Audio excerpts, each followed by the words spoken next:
I hired a cleaning lady while my son and his wife were on vacation in Paris. An hour later, she called me sounding completely panicked. She cried into the phone that she heard someone sobbing behind the walls in the attic, and she knew it was not the television. I rushed over and found out exactly what they were hiding in that dark space. My blood began to boil. My name is Mitchell Crawford. I am 69 years old. What I discovered that afternoon made me realize my own family was capable of unimaginable cruelty. Before I continue this story, let me know where you are watching from in the comments below. Hit like and subscribe if you believe that greed is the quickest way to destroy a family. I was in my garage tinkering with an old lawnmower when my cell phone vibrated against the workbench. The caller ID showed Rosa. I had hired Rosa, a hardworking immigrant woman who never complained, to do a deep clean of my son Cameron's house while he and his wife Megan were away. Rosa was usually a woman of very few words, but today her voice was shaking so violently I could barely understand her frantic sentences. She told me she was dusting the second-floor hallway when she heard a strange, continuous noise. She thought it was an appliance left on, but as she pressed her ear against the wall, she realized it was a human voice. A faint, broken weeping coming from the unfinished attic above the garage. She told me the heavy oak door leading upstairs was locked from the outside with a massive iron padlock. I did not ask any questions. I dropped my wrench, got into my 10-year-old sedan, and drove straight to their upscale suburban neighborhood. My heart hammered against my ribs with every mile I covered. I knew Cameron and Megan were hiding things from me. I knew Megan was arrogant, constantly putting on airs, and Cameron was weak, bending to her every whim. But a locked door with someone crying inside was a different level of wrong entirely. I parked in the driveway of their sprawling $1.5 million mansion, a property that I secretly purchased for them through an anonymous trust. Rosa was waiting on the front porch, her face pale and her hands trembling in pure terror. I told her to wait in the kitchen and stay completely quiet. I walked up the grand hardwood stairs with a heavy steel crowbar tightly gripped in my hand. The hallway of their home was perfectly decorated, looking like a page out of a luxury design magazine. Megan loved expensive art, imported rugs, and crystal chandeliers. She always portrayed the flawless image of a sophisticated modern white woman who knew better than everyone else, especially her working-class African-American father-in-law. She frequently spoke to me with a condescending tone, offering unsolicited advice on how I should manage my meager pension and live out my retirement. I always nodded and smiled, playing the perfect role of the tired, simple old man she believed me to be. I reached the end of the long hallway.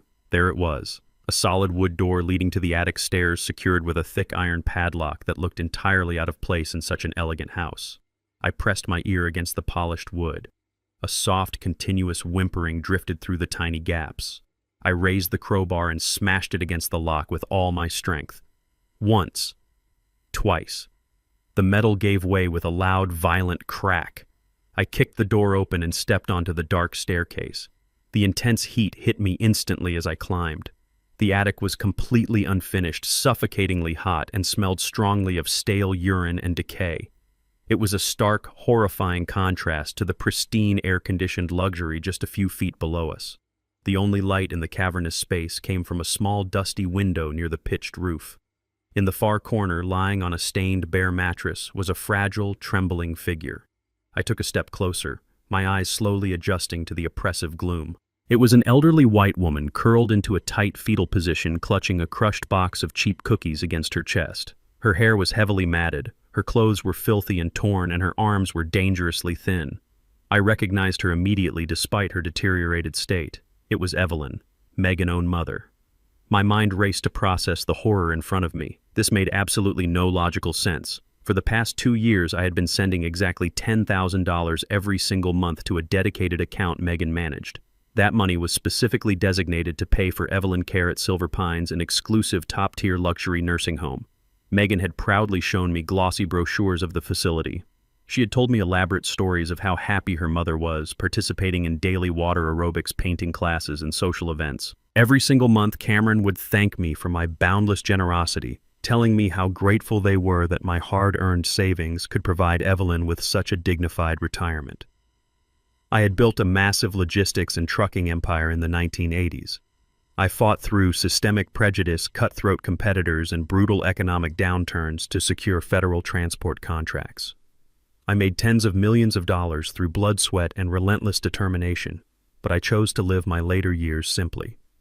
I hid my vast wealth in trusts because I wanted my son to build his own character and earn his own way. Yet I quietly funded the things that truly mattered, like Evelyn medical care, because I firmly believed family took care of family. I looked around the miserable, sweltering attic. There was a plastic bucket in the corner that clearly served as a toilet. There was a single plastic jug of warm water. The temperature in the room had to be well over 90 degrees. I had been transferring $10,000 a month for a luxury medical facility, and my daughter-in-law had locked her own mother in a wooden oven to steal the money. Cameron knew about this. He lived in this very house. My son, my own flesh and blood, was complicit in torturing a helpless elderly woman to fund his luxurious lifestyle and designer suits. The sheer audacity of their greed was staggering. I walked over to the mattress and knelt down gently. Evelyn flinched violently when I approached her. She tried to press her frail body further into the rough wooden wall, raising her trembling hands to protect her face. Her eyes were wide with a primal animalistic fear. She did not recognize me at all. The Evelyn I knew was a vibrant, chatty woman who loved gardening and baking pies for the holidays. The woman cowering in front of me was a broken shell, completely stripped of her human dignity. I spoke to her in the softest, calmest voice I could muster, telling her she was safe, telling her it was Mitchell. She lowered her hands slightly, her cloudy, sunken eyes staring right through me. She reached out and grabbed my sleeve with fingers that felt like dry, fragile twigs. Her voice was just a raspy, painful whisper. She begged me not to tell Megan that she had eaten the cookies. She cried and said she was sorry for making a mess. She looked around the dark room in sheer panic, her chest heaving, and whispered that if Megan found out she was making noise, she would tie her up again. Those words stopped the air in my lungs. She would tie her up again. The reality of what my son and his wife were doing settled over me like a heavy, suffocating blanket of ice. They were not just opportunistic thieves. They were absolute monsters. I looked at the dark purple bruises circling Evelyn's thin wrists. I looked at the filthy mattress she was forced to sleep on. I felt a powerful sensation I had not felt in over 20 years. When I was building my transport company from nothing, I had to be absolutely ruthless. I had to destroy men who smiled in my face while trying to bankrupt me behind my back. I left that aggressive version of Mitchell Crawford in the past when my beloved wife passed away. I chose to be a quiet, peaceful retiree who tended to his garden and drove an old car. But looking at Evelyn sobbing in the dirt, that old Mitchell woke up immediately. The cold, calculating businessman who crushed his enemies without a second thought came rushing back to the surface. I did not shout. I did not break things or lose my temper. True power does not throw tantrums. True power observes, calculates, and strikes when the enemy is completely exposed and vulnerable. Cameron and Megan thought they had successfully deceived a naive, simple old man. They thought they could easily steal my money and torture a helpless woman without facing any consequences. They had absolutely no idea who they were truly dealing with. The war had just begun. I turned to Rosa and placed a steady hand on her trembling shoulder. I did not scream. I did not throw a fit of rage or shatter the expensive vases lining the pristine hallway. The aggressive, ruthless businessman from my past knew that losing your temper only blinded you to the necessary steps ahead. I instructed Rosa in a low, calm voice to go into the master bedroom and bring me the thickest, softest blanket she could find. She scurried away and returned seconds later with a heavy cashmere throw that probably cost more than what she earned in a month. I wrapped Evelyn in the expensive fabric. She offered no resistance. She weighed almost nothing, feeling as fragile as a bundle of dry, hollow reeds in my arms.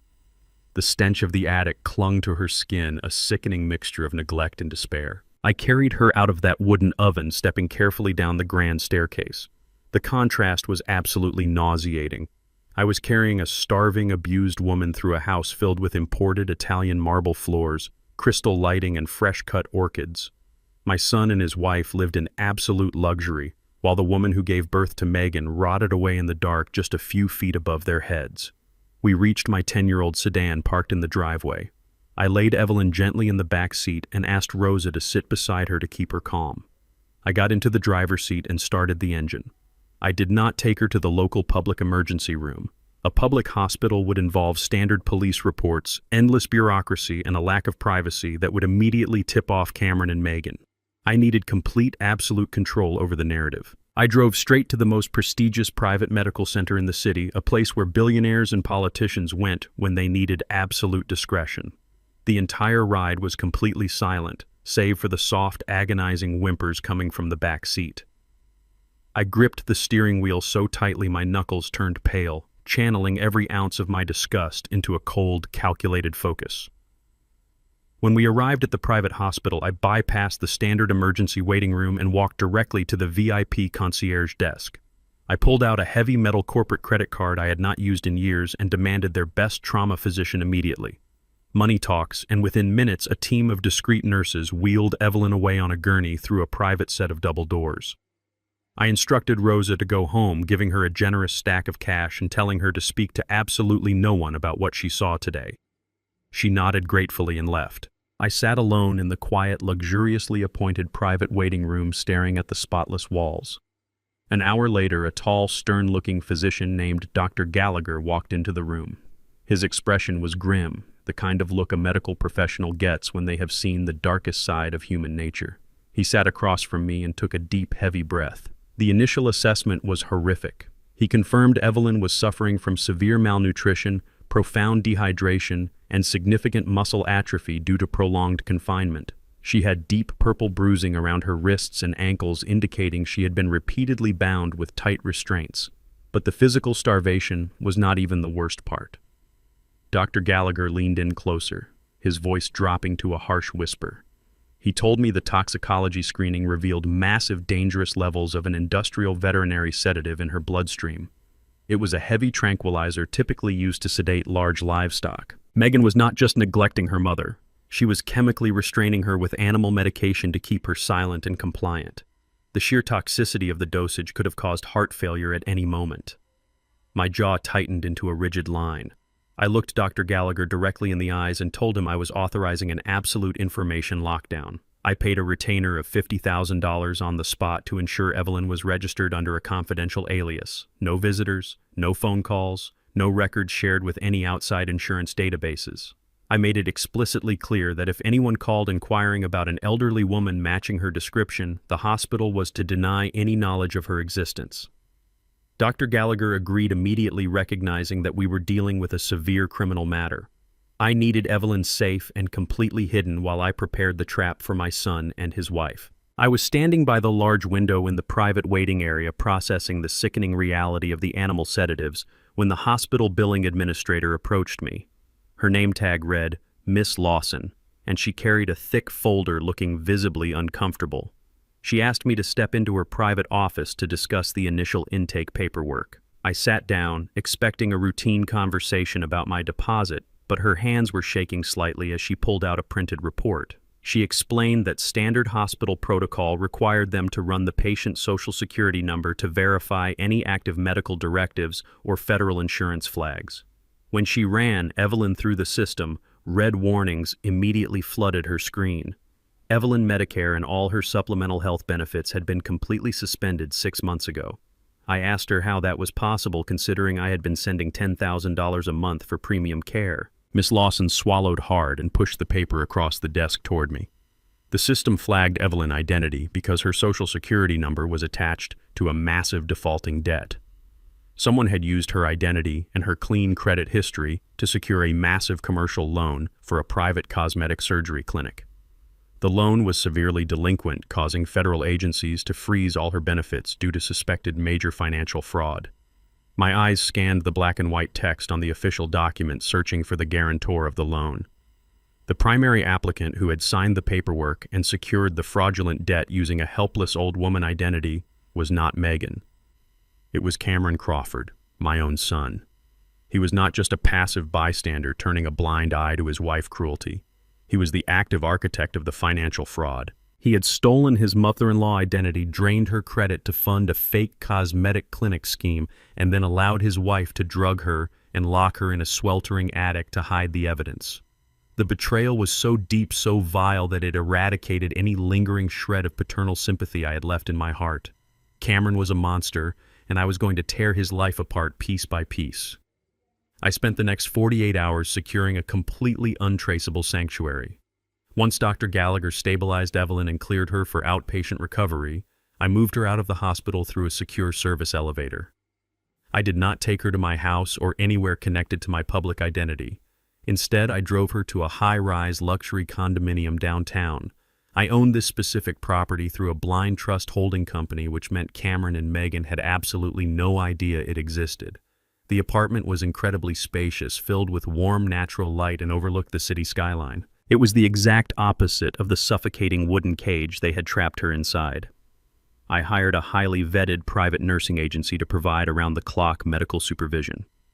A registered nurse named Sarah was stationed there 24/7 to monitor her vitals, administer proper nutrition, and ensure she was never left alone. I spared absolutely no expense outfitting the apartment with an adjustable hospital bed, medical-grade air purifiers, and top-tier security cameras at the entrance. Evelyn was finally safe and entirely off the grid. She spent most of her first day sleeping deeply wrapped in clean Egyptian cotton sheets, far away from the horrors of that attic. Watching her chest rise and fall in a steady, peaceful rhythm reinforced my resolve. I had secured the victim. Now it was time to focus my undivided attention on the predators. I went back to my modest suburban home, the one I officially lived in, and poured myself a cup of black coffee. I sat in my worn-out armchair, waiting patiently for the inevitable check-in from my son.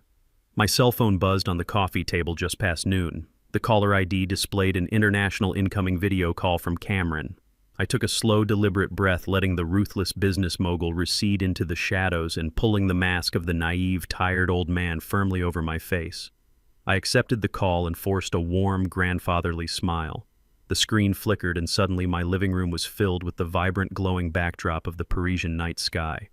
The iconic, sparkling lights of the Eiffel Tower framed my son and his wife perfectly. Cameron was wearing a tailored navy blazer that I knew cost at least $2,000, while Megan sported a pristine white silk dress and a diamond necklace that caught the ambient light. They were holding crystal flutes of expensive champagne, leaning their heads together to project the ultimate image of a flawless, successful young couple. Megan waved at the camera with a bright, dazzling smile that made my stomach churn. She chimed in with her high-pitched, sugary voice, asking how my quiet little weekend was going. I told them I was just doing some yard work and reading. I played my part perfectly, letting my voice sound a bit raspy and slow. Cameron laughed, taking a sip of his champagne, and told me I needed to get out more. He boasted about their private boat tour on the Seine River and the Michelin-starred restaurant they were heading to next.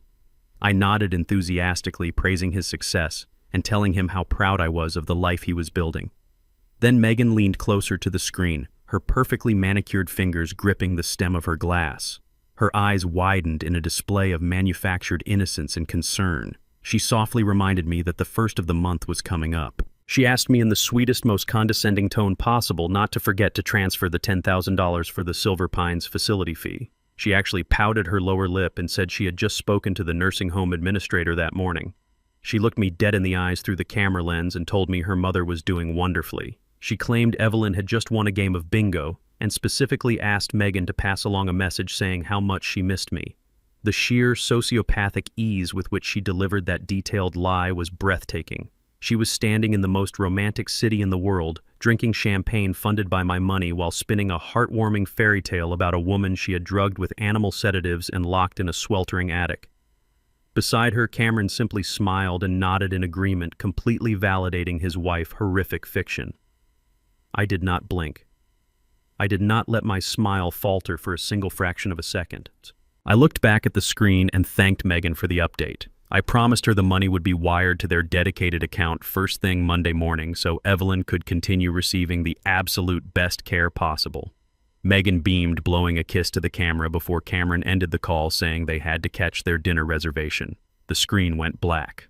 I sat in the suffocating silence of my living room. The fake smile dropped from my face, replaced by a cold, rigid mask of pure fury. I had just stared directly into the eyes of pure evil. I placed the phone down on the table, my mind calculating the precise legal and financial strikes I was about to execute. But before I could even formulate the first step, my phone rang again. This time it was a standard voice call. The caller ID showed Jonathan Pierce.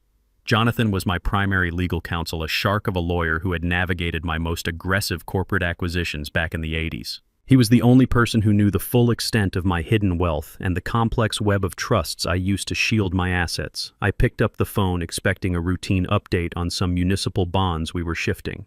Jonathan did not bother with pleasantries. His voice was sharp, urgent, and entirely devoid of its usual calm demeanor. He asked me exactly where I was and told me I needed to get down to his downtown office immediately. I asked him what was wrong, assuming it had something to do with the nursing home trust account I had him monitoring. Jonathan paused, taking a heavy breath that echoed through the receiver. He told me he was running a routine quarterly audit on my declared personal assets when he hit a massive, glaring discrepancy.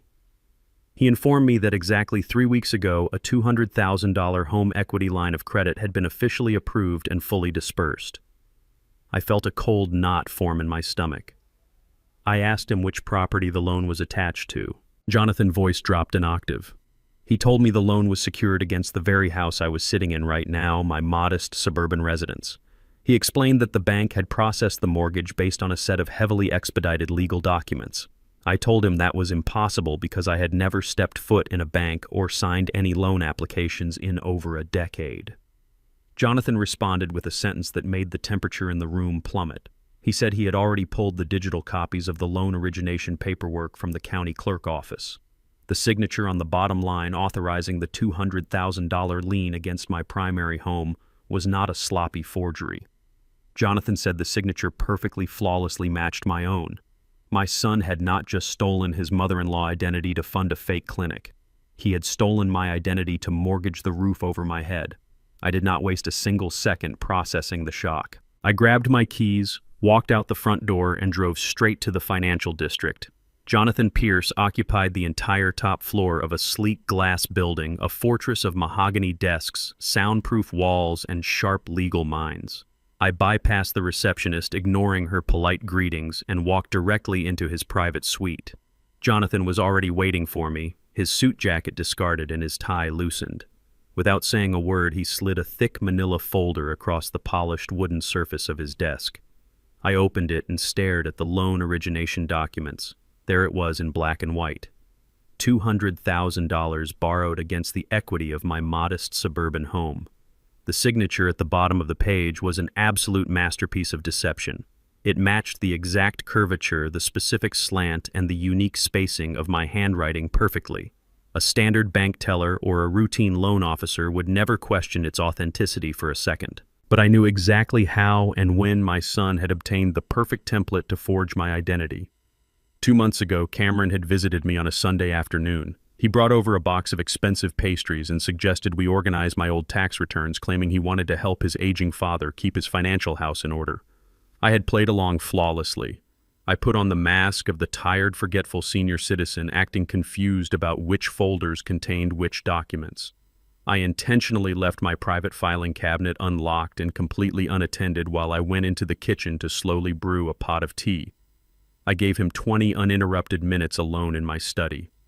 Cameron did not just organize my papers as a dutiful son. He meticulously photographed my most guarded legal signatures, scanned my original property deed, and copied my social security card. My own son used my manufactured vulnerability as a weapon to steal my identity. He viewed my quiet, peaceful retirement not as a well-earned rest, but as an opportunity for exploitation. I looked up from the forged document and met Jonathan's intense gaze. I confirmed it was Cameron handiwork, pointing out the slight hesitation in the ink at the end of my last name, a telltale sign of someone carefully tracing rather than signing naturally. Jonathan leaned back in his heavy leather chair and asked if I wanted him to contact the federal authorities immediately. Filing a police report for wire fraud and identity theft would freeze the loan instantly and put Cameron in handcuffs by nightfall. I firmly shook my head. Calling the police right now was far too quick and entirely too merciful. A sudden arrest would simply allow them to play the victims, hire expensive defense attorneys, and hide behind endless legal technicalities. I did not want a simple arrest or a swift judicial process. I wanted absolute, total annihilation of the life they had built on my dime. I walked over to the floor-to-ceiling windows and looked out at the bustling city below, letting the cold memories of my past flood my mind. Jonathan knew better than anyone why I refused to call the cops. He had been my primary corporate counsel in the 1980s when I was building Mitchell Logistics from a single rusted delivery truck into a multi-state freight empire. Back then, the commercial transport industry was brutally unforgiving, especially for a young African-American man trying to break into a market dominated by old money and systemic prejudice. I faced racist bank managers who continuously denied my credit applications, hostile union bosses who threatened my drivers, and cutthroat white competitors who literally tried to run my trucks off the road to bankrupt me. I did not survive that vicious era by crying to the authorities or playing by the standard rules of fairness. I survived by smiling warmly at my enemies while secretly mapping out their entire supply chains. I used blind trusts and anonymous shell companies to quietly buy up their outstanding debts, and then I mercilessly foreclosed on their businesses overnight. I ruined arrogant men who thought they were completely untouchable, leaving them with absolutely nothing. I built my logistics empire with an iron fist, crushing anyone who mistook my silence for submission. When my beloved wife passed away, I deliberately buried that ruthless version of Mitchell Crawford. I wanted to be a gentle, supportive father to Cameron. I wanted to give him a life completely free from the brutal, degrading struggles I had to endure. But Cameron and Megan saw my gentle nature as an invitation to steal. They mistook a sleeping lion for a dead dog. I turned back to Jonathan, my voice dropping to a low, dangerous register, and told him to prepare the financial nets.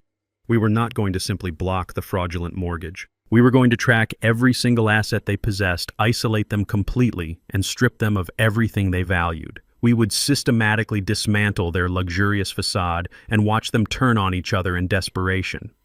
Jonathan nodded slowly, a predatory smile forming on his face. He loved this part of the job. He turned his attention back to the massive dual monitors on his desk, his fingers flying across the keyboard as he began to trace the digital footprint of the $200,000 dispersal. He explained that if Cameron had secured this fraudulent mortgage to cover his failing cosmetic clinic and the massive debts he accumulated using Evelyn's stolen identity, the funds should have been wired directly to commercial creditors or regional banks. But as Jonathan pulled up the routing sequence, his fingers suddenly froze over the keys. He stared at the screen, his eyes narrowing in absolute disbelief. He clicked through a complex maze of offshore banking portals and corporate registry databases following the electronic trail of the stolen money. After a tense, agonizing minute, he swiveled the monitor so I could see the glowing financial flow chart. The money had bypassed Cameron's personal and business accounts entirely. Not a single dime of the $200,000 went toward paying off his mounting medical clinic debts.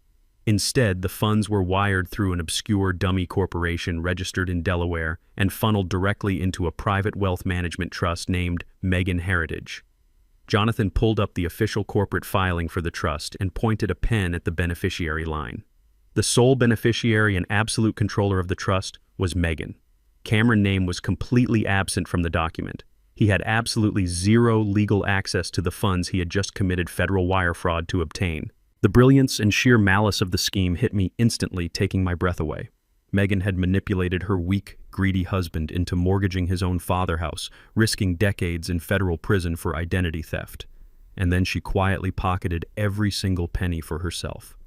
She was actively scamming her own husband right under his nose. She was building an untraceable financial exit strategy, preparing to take the stolen money and vanish, leaving Cameron holding the bag for the forged signatures, the massive corporate debts, and the abused, sedated mother locked in their attic. My daughter-in-law was playing a sociopathic game of chess against everyone around her, treating Cameron like a disposable pawn. I stood up from the mahogany desk, my blood running ice cold with a newfound terrifying clarity. Megan thought she was the smartest person in the room. She thought she had outsmarted her husband, her mother, and her elderly father-in-law. She was about to find out what happens when you try to con a man who literally wrote the playbook on corporate destruction. I looked at Jonathan and gave the first absolute order of our counteroffensive. We needed to cut the bleeding immediately and ruthlessly. I instructed him to instantly freeze the dedicated trust account responsible for the $10,000 monthly transfers. The fictional Silver Pines Nursing Home Fund was officially and permanently dead. I wanted that account locked down so tightly that if Megan tried to buy a simple coffee in Paris using that specific debit card, it would decline with a severe fraud alert. Let her experience the very first sting of her collapsing empire while sitting comfortably in a foreign country believing she was untouchable. Next, I told Jonathan to draft the official federal wire fraud report regarding the $200,000 home equity line of credit. I sat at his massive mahogany desk and used my favorite heavy fountain pen to sign the sworn affidavit detailing the exact parameters of the identity theft. Committing wire fraud across state and international lines carries a severe mandatory federal prison sentence, and I was going to ensure Cameron faced every single day of it. However, I gave Jonathan a very specific caveat. I wanted the federal report filed directly with a highly placed contact I knew inside the Financial Crimes Division.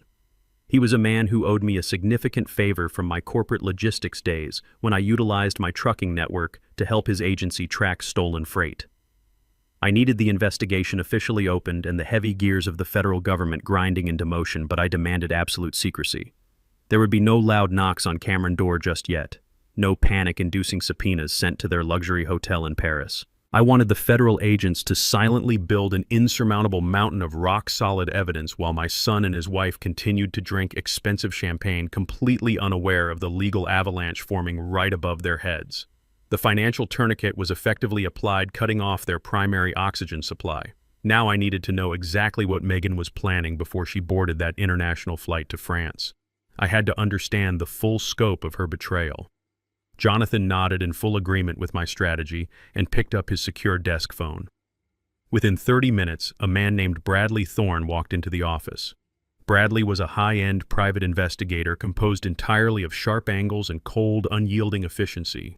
He was a former military intelligence officer who now specialized in corporate espionage and tracking hidden assets for the ultra-wealthy elite. He did not ask unnecessary questions, and he did not flinch when I explained the horrific severity of the situation regarding Evelyn and the stolen identity. I handed Bradley a thick dossier containing Megan's basic background information, her social media profiles, and her known financial habits. I told him I needed to know her exact movements for the entire 30 days prior to her departure for Paris. I explicitly stated that I did not care about her casual shopping trips or her pointless lunch dates with other wealthy housewives. I wanted to know where she went when she thought absolutely nobody was watching her. Bradley charged an exorbitant daily rate, but he delivered results with a terrifying speed that justified every single penny. I went back to the luxury downtown condominium where Evelyn was safely recovering. I sat in the quiet living room watching the city lights and resting my mind while Bradley agents methodically scoured the city grid. Less than 48 hours later, Bradley summoned me back to Jonathan's office. He bypassed all pleasantries and immediately projected his encrypted laptop screen onto the large wall monitor in the conference room. Bradley explained that Megan was highly disciplined in her deception. She never used her personal credit cards for anything remotely suspicious, and she meticulously kept her phone location services turned off during her unaccounted hours.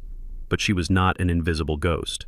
Bradley had tracked her luxury sport utility vehicle using municipal traffic cameras and a hidden network of automated license plate readers. He mapped out a highly suspicious pattern of movement. Exactly 3 weeks ago, just a few days before Cameron forged my signature for the fraudulent mortgage, Megan had driven to the gritty industrial outskirts of the city. She parked her vehicle 3 blocks away from her actual destination and walked the rest of the way wearing a heavy trench coat and a wide-brimmed hat to obscure her face. Bradley's team had managed to pull security footage from a nearby pawn shop that perfectly captured her movements. She was extremely cautious, checking over her shoulder, walking quickly and deliberately avoiding direct eye contact with anyone on the street. She was clearly protecting a massive secret and establishing the foundation for her ultimate exit strategy. Bradley paused the video feed and looked at me with a grim, hardened expression. He stated that she was not meeting a secret lover or buying illicit substances. She was actively securing the next highly illegal phase of her financial coup. Bradley clicked the next digital file and a high-definition security video began to play on the large monitor. The footage was obtained from the lobby of a discreet mid-tier hotel downtown, a place shady businessmen frequently used for illicit afternoon meetings. The camera clearly showed Megan walking into the lobby and taking a seat in a dimly lit corner booth far away from the main entrance. 10 minutes later, a tall, thin white man wearing an ill-fitting gray suit slid into the booth across from her. He looked incredibly nervous, constantly wiping sweat from his forehead and checking his surroundings.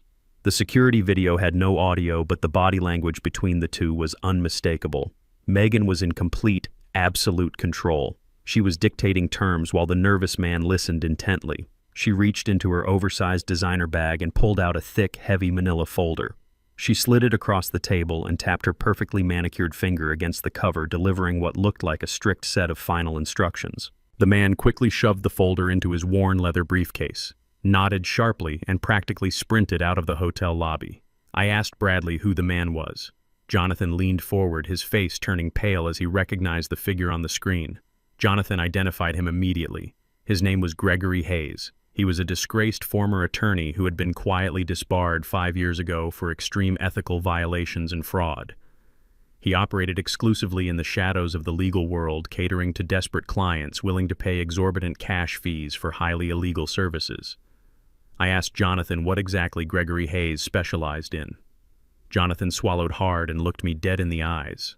He stated that Gregory was the premier black market specialist for fabricating legally binding documents. He did not forge basic commercial contracts or simple bank loans. Gregory Hayes was infamous for drafting airtight fraudulent last wills and testaments. Megan was not just preparing to steal the home equity line of credit and run. She had hired a specialist to forge my death preparations, ensuring that when I inevitably passed away or was deemed incompetent, every single hidden asset I possessed would legally bypass my son and flow directly into her absolute control. Jonathan stared at the paused security footage of Gregory Hayes scurrying out of the hotel lobby. He picked up his secure desk phone and made 3 rapid calls to his underground network of courthouse clerks and paralegals. We sat in the heavy silence of the conference room waiting for the digital breadcrumbs to assemble into a coherent picture.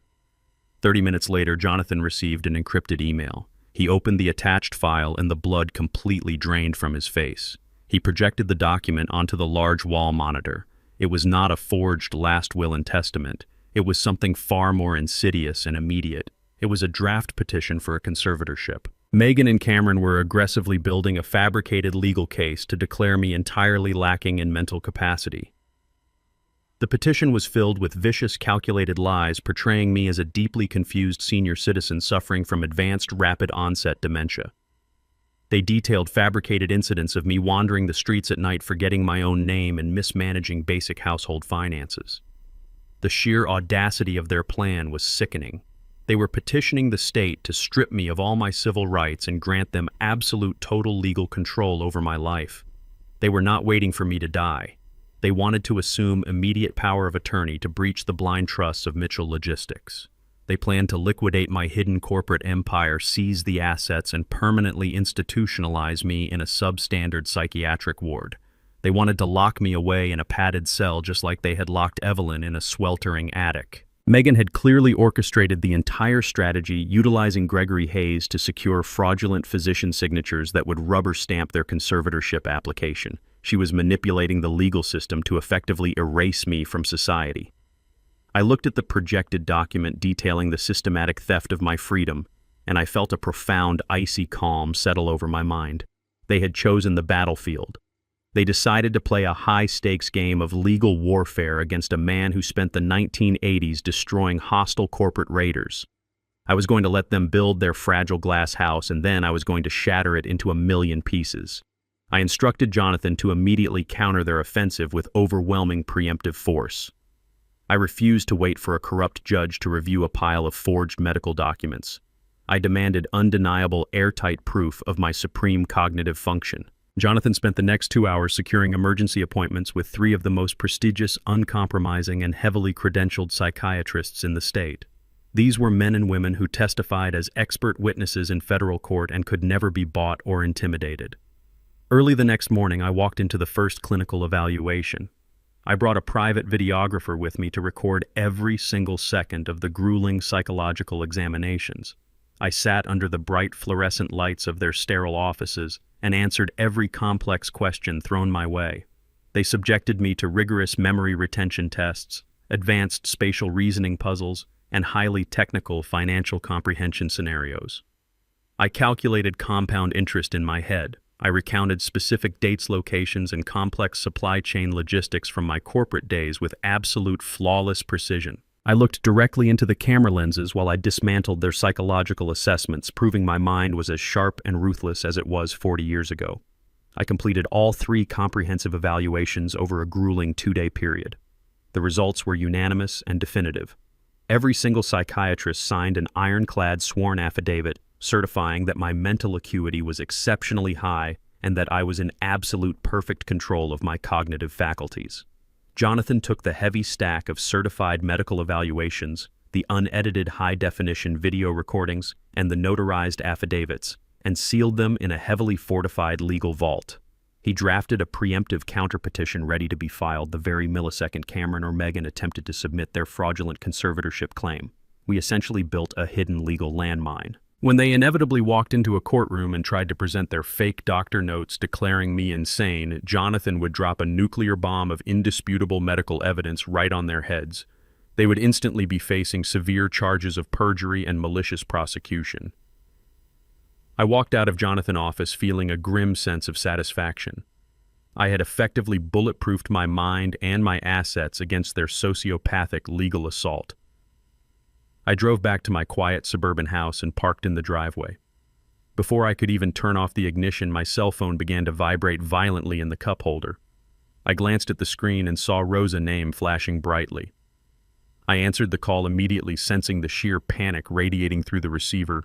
Rosa was breathing heavily, her voice cracking with pure terror as she spoke in frantic, hurried sentences. She told me she was currently standing in the kitchen of my son's mansion and that Cameron had just called her directly from Paris. He did not sound like a man enjoying a luxurious European vacation. Rosa said his voice was erratic, rushed, and filled with a deep, desperate panic. Cameron ordered her to immediately drop whatever she was doing and drive to the nearest hardware store.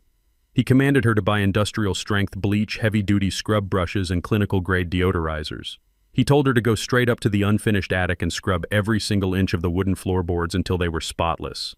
Then Rosa repeated a sentence that made the temperature in my car drop to absolute zero. Cameron explicitly instructed her that if she happened to see a confused, senile old woman wandering around the upper floor, she was to physically push her back inside the attic lock, the heavy iron padlock, immediately, and under absolutely no circumstances call the police. He told Rosa the old woman was just crazy and that the family was handling it privately. Rosa was terrified, asking me what she should do. The pieces of the puzzle slammed together with terrifying speed. Cameron and Megan were cutting their international trip short. Something had spooked them, likely a declined credit card or a blocked financial transfer from the account I had frozen. They were scrambling back to the United States to secure their stolen assets and destroy the evidence of their horrific abuse. They were coming home to cover their tracks, unaware that their prisoner was already gone and the hunter was patiently waiting in the dark. I gripped the steering wheel and told Rosa to buy the bleach and do exactly as he asked. The trap was finally set.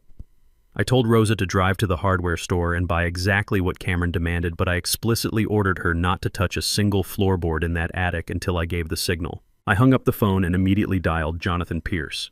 I told him to deploy his private forensic investigation team to my son's mansion right this second. I wanted the space processed with the exact same rigorous methodology used for a high-level federal crime scene. Less than an hour later, an unmarked gray van pulled into the circular driveway. 4 men dressed in sterile white protective suits stepped out carrying heavy metallic equipment cases. I led them up the grand staircase and pointed to the shattered wooden door. They did not ask any questions. They went straight to work. For the next 3 hours, I stood silently in the pristine hallway watching them meticulously document the nightmare my daughter-in-law had created. They took hundreds of high-definition photographs capturing the suffocating heat, the complete lack of ventilation, and the heavy iron padlock resting on the hardwood floor. They bagged the filthy, stained mattress. They swabbed the wooden floorboards for chemical residue, mapping out exactly where the animal sedatives had spilled. They carefully collected the empty plastic water jug and the crushed box of cheap cookies. The lead investigator used specialized tweezers to gather stray hairs and broken fingernail clippings from the dark corners of the room. Every single microscopic fiber of evidence was sealed, labeled, and documented with a strict chain of custody protocol. I was building an ironclad, insurmountable criminal case for severe elder abuse, false imprisonment, and attempted manslaughter. When Cameron and Megan returned from Paris, they would find the attic smelling of industrial bleach and heavy lemon deodorizer just as they had frantically ordered. They would smile at each other, believing they had successfully scrubbed away their horrific sins. They would have absolutely no idea that their personal torture chamber had already been vacuumed of every trace of evidence and locked inside a secure legal vault. Once the forensic team loaded their van and departed, I finally gave Rosa the green light to clean the empty room. The physical trap was perfectly set. I left the suburban mansion and drove straight to the heavily guarded downtown condominium to check on Evelyn. When I unlocked the heavy reinforced door, the private nurse Sarah greeted me with a reassuring nod. She told me the intravenous fluids had worked wonders, and the veterinary sedatives were finally flushing out of her system. I walked into the sunlit bedroom and found Evelyn sitting upright against a pile of plush pillows. Her complexion was still frighteningly pale, but the primal terror I had seen in her eyes back in the attic was gone. When she saw me walk into the room, her chin quivered and tears immediately began to stream down her sunken cheeks. I pulled a chair to the side of her bed and took her fragile hand in mine. She squeezed my fingers and broke down weeping with a mixture of profound gratitude and overwhelming shame. She apologized repeatedly, saying she was so sorry for bringing this evil into my family. I told her in a firm, gentle voice that she had absolutely nothing to apologize for, and asked her to tell me exactly how this nightmare began. Evelyn took a shaky breath and recounted a story of systematic, calculated psychological warfare. 3 years ago, Megan began isolating her from her friends and extended family. Megan intercepted her mail, took over her banking passwords, and relentlessly battered her self-esteem until she completely surrendered her independence. Megan convinced Evelyn that her mind was failing and forced her to sign a comprehensive, durable power of attorney claiming it was strictly for emergency medical purposes. The very second the ink dried on that legal document, the mask completely fell off. Megan immediately drained her retirement accounts, maxed out her credit lines, and secured massive fraudulent loans. When Evelyn finally discovered the missing money and threatened to go to the police, Megan snapped. She drugged her own mother, dragged her unconscious body up the attic stairs, and locked the heavy oak door. Evelyn wept bitterly as she told me that Cameron knew absolutely everything. He was the one who sourced the animal tranquilizers from a corrupt supplier he met at his corporate job. He was the one who complained loudly about the cost of buying cheap cookies and bottled water to keep her alive while he drove a luxury sports car. I sat in stone-cold silence, listening to the gruesome details of my son, complete moral bankruptcy. Evelyn cried that she had raised a monster. I squeezed her hand and promised her that justice was coming rapidly, and it would be absolutely merciless. Evelyn leaned back against the pillows, looking entirely physically exhausted, but there was a sudden fierce intensity burning in her eyes. She gripped my wrist with a surprising burst of strength, refusing to let me pull away. She told me there was one more thing I needed to know, something she had overheard through the thin wooden floorboards of the attic, while Megan thought she was heavily sedated. Evelyn lowered her voice to a harsh whisper and told me that Megan had been playing Cameron for an absolute fool since the very first day they met. Megan despised my son, viewing him as weak, pathetic, and easily manipulated. She only married him because she had hired a private investigator to dig into my background years ago. She discovered the massive hidden logistics empire, the blind trusts, and the multi-million-dollar assets. She truly believed Cameron was the sole key to unlocking my entire fortune. Then Evelyn dropped a bombshell that completely shifted the gravitational pull of the entire room. She told me the highly celebrated pregnancy Megan had been flaunting to everyone was a complete, calculated lie. Cameron had been boasting for weeks about becoming a father, but Evelyn had listened to Megan pacing the hallway right below the attic, laughing on the phone with another man. It was Gregory Hayes, the disgraced black market lawyer she had met at the downtown hotel. Evelyn heard Megan explicitly assure Gregory that the child she was carrying was entirely his. She was using the fake paternity to permanently trap Cameron, legally force accelerated payouts from the family trust funds, and then eventually discard him in a brutal divorce settlement once she secured the ultimate payout. My son had mortgaged his own father's house, poisoned his soul, and committed heinous federal crimes for a woman who was actively carrying another man's child.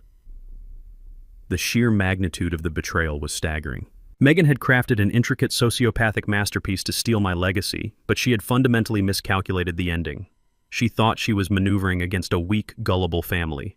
She had no idea she had just handed the executioner the final nail for her own coffin. Cameron and Megan landed at the international airport just before twilight. I knew their exact flight itinerary because my private investigator had been tracking their every movement since they hastily booked their return tickets from Paris.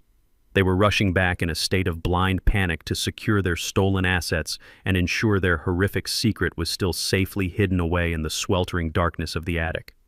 I decided to greet them with a grand, disarming gesture. I organized a lavish welcome-home dinner right inside the formal dining room of their sprawling suburban mansion. Technically, it was my mansion since my anonymous holding company held the deed, but they were completely oblivious to that crucial legal fact. I arrived 2 hours before their scheduled arrival and brought an extravagant spread of catered food from the absolute finest steakhouse in the city.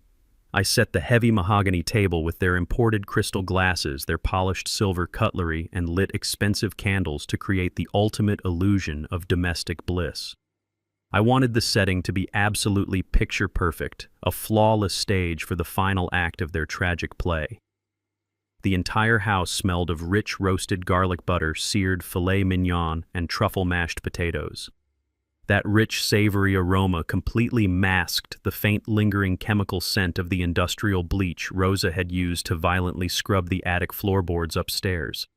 I sat at the head of the long table, sipping a glass of sparkling water and waiting in the absolute silence of the grand house. I felt a cold, predatory focus settle over my entire body. I thought about Evelyn shivering on that filthy mattress, clutching a box of cheap, stale cookies, while these two monsters lived like royalty.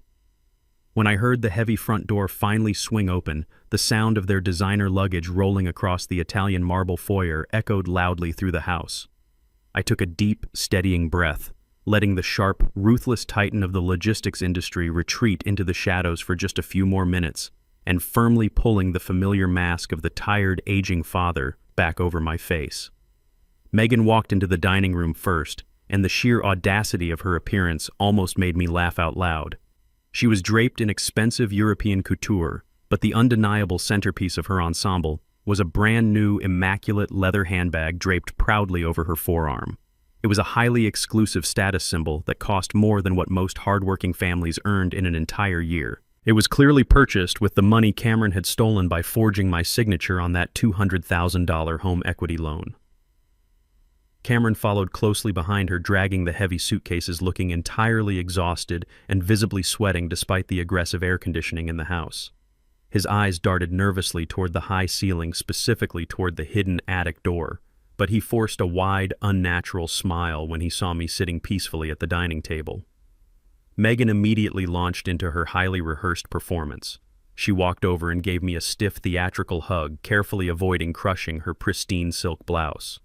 She dramatically sighed, complaining about the brutal jet lag and how absolutely exhausting it was to shop in the crowded Parisian boutiques. I simply smiled, nodded, and urged them to sit down and enjoy the hot gourmet meal I had prepared for their arrival. They eagerly took their seats, pouring themselves generous glasses of heavy, expensive red wine. As we began to eat, Megan wasted absolutely no time laying the psychological groundwork for her fraudulent conservatorship plot. She rested her elbows on the polished table, leaned forward, and put on a sickeningly sweet mask of manufactured concern. She tilted her head and asked me in a high-pitched, condescending tone if I had managed to drive to their house all by myself without getting lost. Before I could even answer, she softly patted my hand and asked if I was experiencing any recent confusion on the road. She casually mentioned that she had noticed I was becoming increasingly forgetful lately, and suggested that my memory was rapidly slipping away. She asked if I remembered to lock my own front door or if I was forgetting to pay my utility bills on time. Cameron chimed in right on cue, perfectly playing the role of the deeply devoted and worried son. He set his crystal wine glass down and told me that severe cognitive decline was perfectly natural for a man my age. He said they were just trying to look out for my best interests and heavily implied that living completely alone was becoming far too dangerous for my physical safety. He boldly suggested that it might be time for me to surrender legal control of my daily finances, so I would not accidentally bankrupt myself in a state of senile confusion. They were actively gaslighting me right to my face, flawlessly executing the exact legal strategy the black market lawyer had outlined for them. They were aggressively building a verbal narrative to justify locking me in a psychiatric ward and seizing my hidden empire. I listened to every single insulting lie they spun with perfect composure. I observed the way Megan lovingly touched her completely flat stomach, subtly reminding Cameron of the fake pregnancy that was secretly fathered by another man. I watched my son nod along with her vicious deceit, entirely willing to sell his own father into an asylum just to maintain his pathetic illusion of a wealthy lifestyle. I chewed my food slowly, maintaining a blank, pleasant expression, giving them all the rope they needed to hang themselves. The extravagant meal continued, with Megan boasting loudly about the private boat tours on the river and the diamond earrings Cameron had bought her. The atmosphere in the dining room was thick with their suffocating arrogance. They truly believed they were the smartest people on earth, sitting untouchable on top of an insurmountable mountain of stolen wealth. I let the silence stretch for a long, deliberate moment, allowing the ambient sound of the central air conditioning to fill the void. I carefully placed my heavy silver fork down on the porcelain plate and wiped my mouth with a crisp linen napkin. I folded my hands together and rested them on the polished mahogany table, shifting my posture just slightly. The tired, confused old man completely vanished from my eyes, replaced by the cold, unyielding stare of a corporate executioner who had destroyed men twice their size. I looked directly across the table, locking my gaze onto Megan's perfectly contoured face. I spoke in a low, calm, and absolutely terrifyingly steady voice. I told her that I had a rather confusing afternoon while they were flying back home. I mentioned that the weather was beautiful, so I decided to take a long, leisurely drive across town. I leaned forward just an inch and told her that I stopped by the Silver Pines luxury nursing home to drop off some fresh flowers for Evelyn. The clinking of silverware instantly stopped. Cameron froze, completely paralyzed, with his wine glass hovering halfway to his mouth. Megan's posture went completely rigid, her fake, sweet smile freezing on her face like a cracked porcelain doll. I maintained my relentless eye contact, not allowing her to look away, and continued speaking in that same quiet, measured tone. I told her that the facility administrators were incredibly polite, but they were entirely baffled by my visit. I watched the blood rapidly drain from Megan's face, turning her tan complexion an ashen, sickly gray. Her breathing hitched visibly.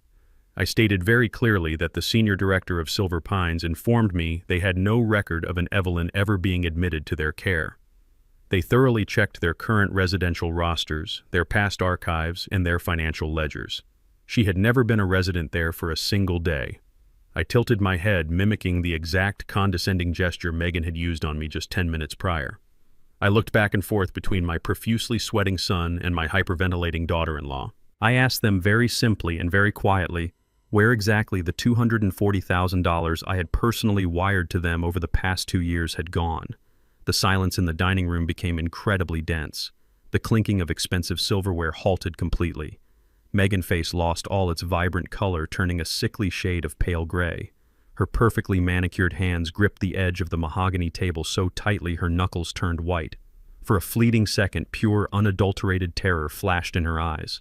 But Megan was a master manipulator. She quickly scrambled to rebuild her shattered facade, drawing upon the narrative they had just been pushing. She let out a high-pitched, forced laugh that sounded entirely hollow and devoid of any real amusement. She waved her hand dismissively in the air and shook her head with exaggerated sympathy. She told me I must have simply gone to the wrong address or spoken to the wrong receptionist. She leaned forward, her voice dripping with that sickening fake sweetness, and insisted that my memory was clearly failing me again. She said the facility had recently changed ownership, and perhaps their records were just undergoing a digital migration. She looked at Cameron, expecting him to back up her desperate lie. But my son was falling apart right in front of me. Cameron was sweating profusely.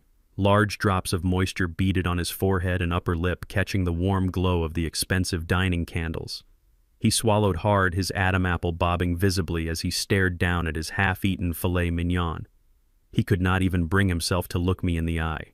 Megan kicked him sharply under the table. He jolted upright and stammered out a pathetic agreement. He muttered that I was probably just confused by the large, sprawling campus at Silver Pines and that they would gladly drive me there themselves next week when I was feeling more lucid. They were actively doubling down on the gaslighting, attempting to bury my discovery under a mountain of fake concern for my mental health. Megan adjusted her designer blouse and tried to steer the conversation back to safe territory. She casually reached for her wine glass, attempting to project absolute confidence. She told me I really needed to stop driving alone because my delusions were becoming a serious liability to my physical safety. She was actively trying to convince me that the truth I had uncovered was nothing more than a symptom of a diseased, decaying mind. I did not argue with her. I did not raise my voice or defend my cognitive abilities. Arguing with a liar only gives their lies oxygen, and I was entirely finished playing their twisted games. Instead, I reached slowly into the inner pocket of my tailored jacket and pulled out my smartphone. I placed it gently on the center of the dining table, right next to the glowing, expensive centerpiece. I tapped the screen once, opening the audio file I had recorded just a few days ago in that sweltering, horrific wooden cage. I pressed play and maximized the volume. The crystal-clear acoustics of their luxurious dining room amplified the sound perfectly. The recording began with the heavy, unmistakable crunch of my crowbar smashing against their iron padlock. Cameron flinched violently at the noise as if he had been physically struck. Then a voice filled the room. It was not a loud voice, but it carried a weight that completely suffocated the space. It was Evelyn. Her raspy, broken whimpering echoed off the imported Italian marble walls. The audio captured her terrified, breathless pleas with agonizing clarity. "Please do not tell Megan I ate the cookies. I am sorry for making a mess. If she finds out I am making noise, she will tie me up again." The sound of her weeping, a fragile elderly woman begging for basic human mercy, stood in stark, nauseating contrast to the lavish feast spread out before us. I watched their faces closely as the recording played. The forced smile completely melted off Megan's face, replaced by a mask of raw, naked panic. The illusion of the sophisticated, wealthy socialite was instantly incinerated by the undeniable proof of her monstrous cruelty. She stared at the phone as if it were a venomous snake coiled on her dining table. Cameron looked genuinely physically ill. The color drained entirely from his face and his breathing became rapid and shallow. The recording continued, broadcasting Evelyn horrific reality detailing the bucket in the corner, the animal sedatives, and the unbearable heat of their unfinished attic. I sat perfectly still, observing the absolute destruction of their arrogant facade. I let the audio run its full course, ensuring they heard every single agonizing second of their victim pain. When the recording finally clicked off, the silence that followed was absolute and deafening. There were no more excuses about mixed-up addresses or administrative errors. There was no more talk of my declining mental health. The undeniable truth hung heavily in the air, trapping them entirely in their own web of deceit. They were completely cornered, and they knew it. Cameron was the first one to break. The sheer crushing pressure of the exposure shattered his pathetic composure into pieces. He pushed his heavy wooden dining chair back so violently it tipped over and crashed loudly against the hardwood floor. He stood up completely frantic, running his trembling hands over his sweating face. His eyes darted wildly around the room as panic fully consumed him. He looked at me with an expression of sheer terror and blurted out the exact words that legally cemented his guilt. He asked me in a high, panicked pitch if I had gone up into the attic. He did not ask how Evelyn was doing. He did not attempt to deny the accusations or act confused. His immediate reaction was sheer horror that his secret torture chamber had been breached. By asking that specific question, my son verbally confessed to knowing exactly where his mother-in-law was hidden all along. Megan, however, reacted entirely differently. The moment Cameron exposed their mutual guilt, her panic instantly morphed into a vicious, feral rage. She dropped the sweet, caring daughter-in-law act completely. Her true nature, a cornered, vicious predator, bared its teeth. She slammed her hands down on the table, making the crystal wine glasses rattle dangerously. She pointed a perfectly manicured finger directly at my face, her eyes burning with pure, unadulterated malice. She screamed that I had absolutely no right to be snooping around her property while they were out of the country. She yelled that I was an invasive, crazy old man who had illegally broken into her private residence. She completely ignored the horrifying reality of what she had done to her own mother and immediately shifted to an aggressive, offensive strategy. She told me I had committed a serious crime by destroying the padlock and entering a restricted area of her home. She grabbed her smartphone from the table and threatened to call the police right that very second. She sneered and confidently declared that she was going to have me arrested and thrown into a jail cell for breaking and entering. She genuinely believed her name was on the deed to the mansion. She believed she held the ultimate authority and that the law would protect her property rights over a trespassing senior citizen. She stood tall, crossing her arms and demanding I leave her house immediately before she had me dragged out in handcuffs. Megan stood there with her chest heaving and her perfectly manicured finger still pointing directly at my face. She waited for me to crumble. She fully expected the frail and forgetful old man to panic at the threat of law enforcement and beg for her mercy. Instead, a sound escaped my throat that completely froze the room. It started low like a deep rumble in my chest and rapidly grew into a loud, cold, and utterly humorless laugh. It was the laugh of a man who had spent decades destroying corporate titans. A sound my son had never heard from his gentle father and a sound my daughter-in-law was completely unprepared for. Cameron took a cautious step back, his eyes widening as he stared at me in sheer horror. The supreme arrogance radiating from Megan began to waver, replaced by a flickering shadow of genuine confusion. She demanded to know what was so funny, her voice losing its authoritative edge and pitching upward in panic. I did not stop smiling. That cold, predatory smile remained fixed on my face as I slowly reached inside the breast pocket of my tailored suit jacket. I did not pull out a plea for forgiveness or a confused excuse. I pulled out a thick, crisply folded legal document bearing the official raised seal of the county clerk office. I laid it flat on the mahogany dining table, smoothing out the creases with deliberate, agonizing slowness. I tapped my index finger against the heavy parchment, the sharp sound echoing loudly in the silent room. I told her to look very closely at the paper before she made another threat she could not afford to execute. Megan hesitated, glancing at Cameron, who was too paralyzed by fear to intervene. She snatched the document from the table, her eyes scanning the dense legal text. I watched her pupils dart back and forth across the page, absorbing the undeniable reality printed in black and white. The document was the master property deed for the sprawling $1.5 million suburban mansion we were currently standing inside. Megan read the primary ownership line, and her breath caught sharply in her throat. The color that had momentarily returned to her cheeks vanished once again, leaving her looking like a ghost. I leaned forward, resting my forearms on the table, and let my voice slice through the heavy air like a razor. I asked her to repeat what she had just said. I asked her to clarify if she truly and genuinely believed that this magnificent piece of real estate was her house. Megan stared at the deed, her mouth opening and closing silently. I did not give her a chance to formulate another lie. I unleashed the brutal, unfiltered truth they had been hiding from for years. I asked her how on earth she ever convinced herself that a mid-level sales manager and a completely unemployed socialite could qualify for a $1 million mortgage. I told her the absolute truth about their pathetic financial reality. Cameron was a mediocre employee, barely clinging to a middle management job, making just enough to cover his expensive car lease and his tailored suits. Megan contributed absolutely zero income to their household, spending her days pretending to be a wealthy aristocrat while maxing out credit cards she could not pay off. I told them they were nothing but glamorous parasites, living entirely in a financial fantasy I had secretly funded from the very beginning. The deed she held in her trembling hands did not bear Cameron's name, and it certainly did not bear hers. The property was fully owned free and clear by a corporate holding entity called Mitchell Logistics, LLC.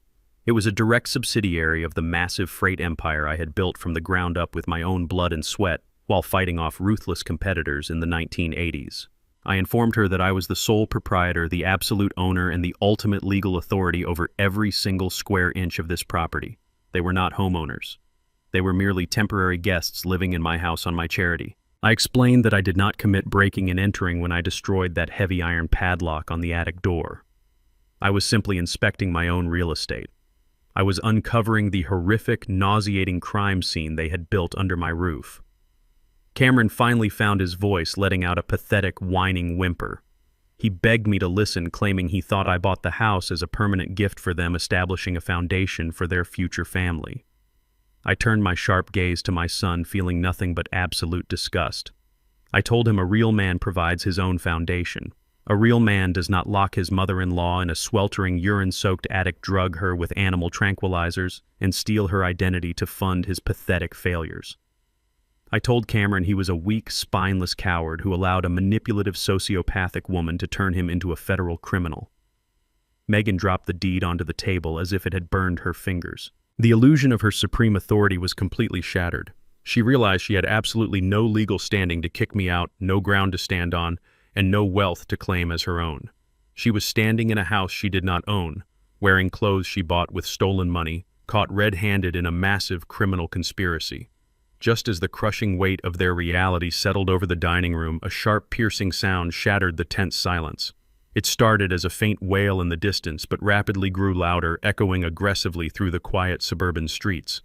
The undeniable, high-pitched scream of approaching police sirens cut through the night air. The flashing red and blue lights began to reflect off the large bay windows of the dining room, casting erratic, frantic shadows across the imported Italian marble floors.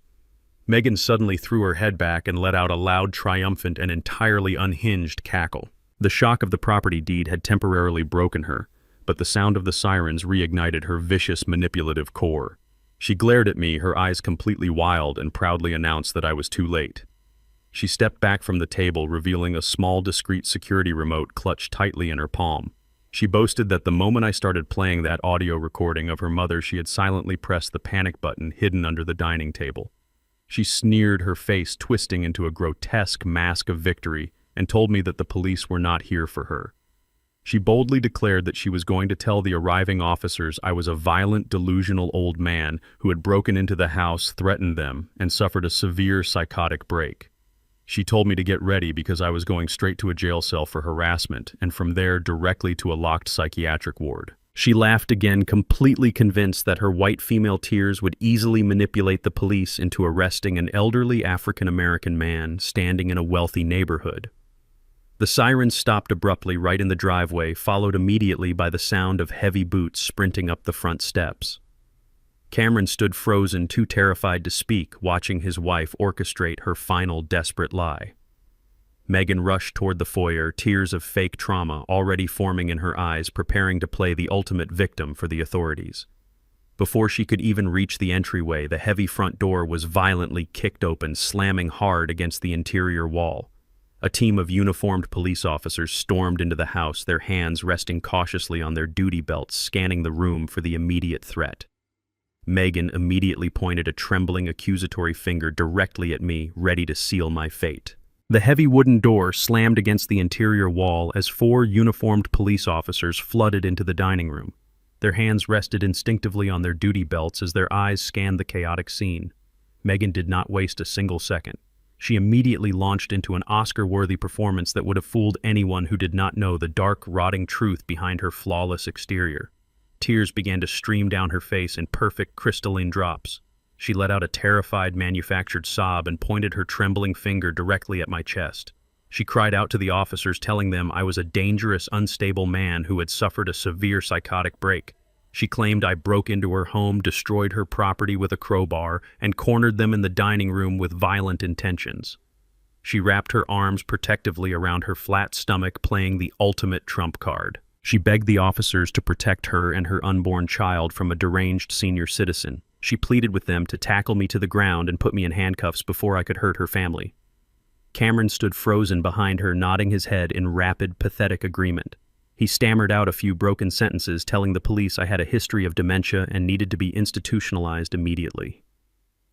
I stood perfectly still at the head of the mahogany table. I did not raise my hands in surrender. I did not shout over her hysterical crying to defend my character. I simply watched her utilize her privilege as a weapon, fully expecting the officers to blindly trust the tears of a wealthy, well-dressed white woman standing in a luxury suburban mansion.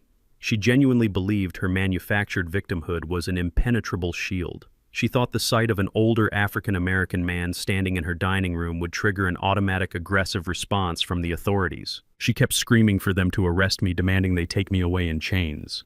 The officers spread out across the room, assessing the situation with trained, cautious eyes. The tension in the air was absolute, thick enough to slice with a knife. Megan took a step backward, pretending to cower in fear, sobbing loudly into her hands, waiting for the inevitable moment the police would violently tackle me to the hardwood floor. The lead officer, a broad-shouldered police captain with silver hair and a stern expression, stepped forward. He walked right past the tipped-over dining chair and the expensive crystal wine glasses. Megan reached out her hand toward him, expecting to be comforted and protected. Instead, the captain gently but firmly pushed her pointing finger aside. He completely ignored her theatrical sobbing. He walked straight up to the head of the table where I was standing, perfectly composed. He stopped, looked me directly in the eyes, and offered a highly respectful nod. He asked me in a calm, professional tone if I was unharmed, Mr. Crawford. I adjusted the cuffs of my tailored suit jacket, nodded once, and told him I was perfectly fine. Megan choked on her fake tears. Her mouth fell open in absolute disbelief.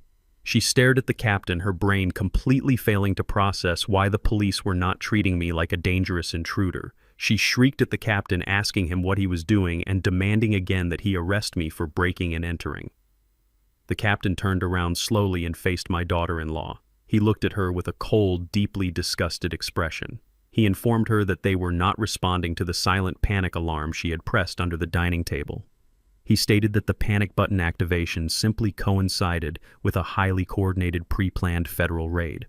He explained that my legal counsel, Jonathan Pierce, and agents from the Federal Bureau of Investigation had thoroughly briefed his department hours ago. The local precinct had already received the massive digital file containing the audio recordings, the forensic photographs from the attic, and the undeniable proof of the fraudulent home equity loan.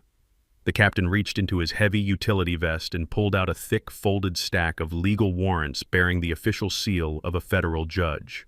He looked directly at Megan and then at my sweating, trembling son. He announced in a booming, authoritative voice that Megan and Cameron Crawford were officially under arrest. He did not rush through the charges. He read them slowly and deliberately, ensuring every single word echoed through their luxurious dining room. He listed felony elder abuse. He listed aggravated false imprisonment. He listed identity theft and conspiracy to commit federal wire fraud. The illusion of their untouchable wealth shattered into a million irreparable pieces. Megan's face went from a mask of fake terror to an expression of genuine, absolute devastation. Her legs gave out slightly and she stumbled backward, hitting the edge of the dining table. 2 officers immediately moved in. They grabbed her arms, pulling them roughly behind her back. The sharp metallic click of the heavy steel handcuffs snapping shut around her wrists sounded like a gunshot in the quiet room. Cameron tried to back away, raising his hands in a weak, pathetic gesture of surrender. Another officer grabbed him by the shoulder, spinning him around and slamming him against the wall to secure his cuffs. I stood tall, watching the 2 arrogant monsters who had tortured an innocent woman and attempted to steal my entire legacy get treated exactly like the common violent criminals they truly were. The crushing weight of reality finally crashed down on Cameron's shoulders. The cold steel pinching his wrists completely broke whatever miserable shred of dignity he had left. He looked at the uniformed officers swarming his dining room. He looked at his wife fighting against the handcuffs. Then he looked at me, the arrogant, demanding son who had tried to gaslight me into a psychiatric ward just 20 minutes ago, completely vanished. He fell to his knees on the imported Italian marble floor, weeping hysterically like a terrified child. The sound of his sobbing was pathetic and loud, filling the entire house. He dragged his knees across the floor, looking up at me with wide, desperate eyes. He begged me to save him. He screamed out that he was my only son and pleaded with me to call my lawyers to stop the arrest. He cried that he did not want to go to federal prison. In his absolute desperation, Cameron did exactly what cowards always do when they are cornered. He violently threw his partner under the bus. He yelled at the top of his lungs that he never wanted to hurt Evelyn.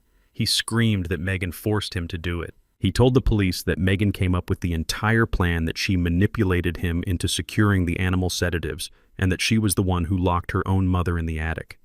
He begged me to believe that he was just a victim of her sociopathic greed. Megan completely snapped. The illusion of their perfect, wealthy marriage instantly evaporated, replaced by a vicious, feral hatred. She twisted violently in the grip of the police officer, her face turning dark red with pure rage. She lunged toward Cameron, completely ignoring the officers holding her back. She screamed at him, calling him a weak, pathetic, worthless loser. She spat venom across the room, exposing every single one of his crimes directly to the police. She yelled that Cameron was a greedy failure who gladly stole his mother-in-law identity to pay off his miserable debts. She screamed that he was the one who bought the drugs, and that he happily forged his own father's signature because he was too incompetent to earn his own money. She viciously mocked his tears, telling the officers that he was fully aware of every single agonizing second Evelyn spent in that attic. I stood at the head of the table, watching them tear each other apart like rabid animals. They were doing the prosecution job for them, loudly confessing to multiple federal crimes in a room full of police officers. They thought they were a brilliant criminal masterminds, but under the slightest bit of pressure, they instantly destroyed each other. I looked down at Megan as she continued to scream about her fake pregnancy, trying to use the unborn child as a final desperate shield against the police. I took a deep breath, ready to deliver the final, absolute crushing blow that would completely obliterate her last remaining lie. I watched the 2 of them thrash against the heavy steel handcuffs, spitting venom and tearing their marriage apart piece by piece. The uniformed officers stood by like silent stone sentinels, allowing them to confess every single miserable detail of their conspiracy. I raised my hand slightly, and the room immediately fell silent. I walked slowly toward the center of the dining room, my polished shoes clicking sharply against the imported marble floor. Cameron was still kneeling, his face heavily stained with tears and sweat, looking up at me with the pathetic, fragile hope of a cornered rat. He mumbled another weak apology, claiming he only did what he had to do to keep their lives from falling apart. I did not offer him a single ounce of pity. I reached into the sleek leather briefcase I had placed on the side table earlier that evening. I pulled out a thick stack of federal banking documents bound tightly in a stark red folder. I tossed the heavy file directly onto the floor right in front of Cameron kneeling form. The crisp white papers slid out across the marble, displaying the exact loan origination documents for the $200,000 home equity line of credit. I pointed down at the signature line where my name was perfectly, flawlessly forged. I told my son that his attempted identity theft was truly a masterpiece of deception. I recounted how he had sat in my study pretending to care about my tax returns while meticulously scanning my private deeds and copying my signature. I made sure every police officer in the room heard the exact federal statutes he had violated. I explained that wire fraud and forging a signature to leverage a massive commercial loan against a property he did not own carried a mandatory minimum sentence in federal prison. Cameron stared at the documents on the floor, his chest heaving with rapid panic. He tried to justify his ultimate treason. He cried out that his cosmetic clinic was failing, that Evelyn credit was maxed out, and that he desperately needed the $200,000 to pay off the aggressive commercial creditors breathing down his neck. He sobbed that it was a temporary emergency loan and he was going to pay me back before I ever noticed the massive lien on my house. A harsh, bitter laugh escaped my lips, echoing loudly against the high ceilings of the mansion. I looked down at my own flesh and blood and felt nothing but profound, absolute pity for his staggering ignorance.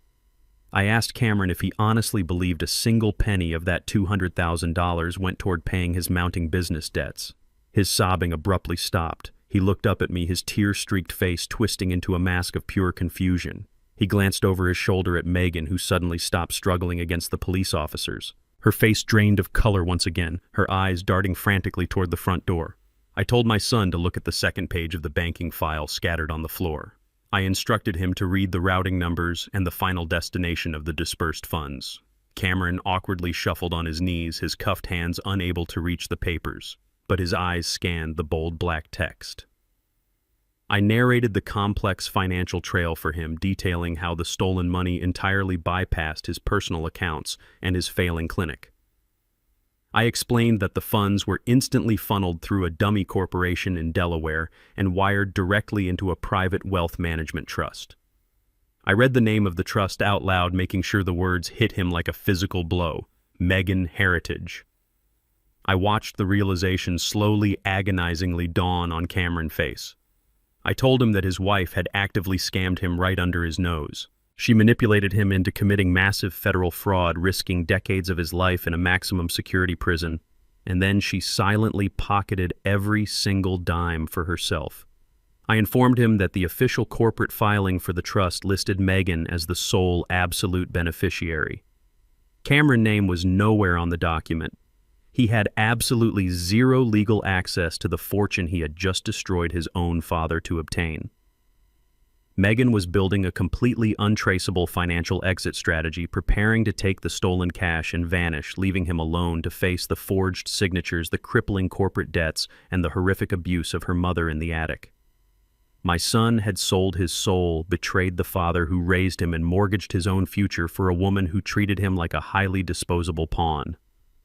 Cameron let out a guttural, agonizing sound of pure heartbreak and fury.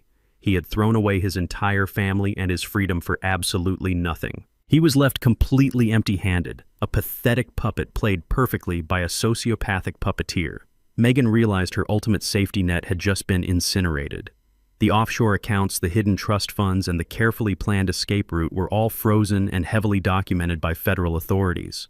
Her entire sociopathic chess game was completely dismantled in front of an audience of armed police officers. She had absolutely no leverage left, no money to hire expensive defense attorneys, and no more lies to spin. The police captain signaled to his officers, instructing them to escort the prisoners out to the waiting patrol cars. 2 officers firmly gripped Megan's arms, pulling her forcefully toward the front door. The reality of a cold concrete jail cell finally shattered her arrogant delusion. Backed entirely into a corner, the vicious predator inside her unleashed its final desperate weapon. She thrashed violently against the officers, digging her designer heels into the marble floor and refusing to walk. She twisted her body around and fixed her manic, burning eyes directly on me. She screamed with a completely unhinged, terrifying ferocity. She knew she had lost the money and the mansion, but she believed she still held one supreme, undeniable claim over my legacy. She yelled that if I let these officers drag her away, I would be making the biggest mistake of my miserable life. Her voice cracked, echoing shrilly through the grand foyer as she threw her ultimate trump card onto the table.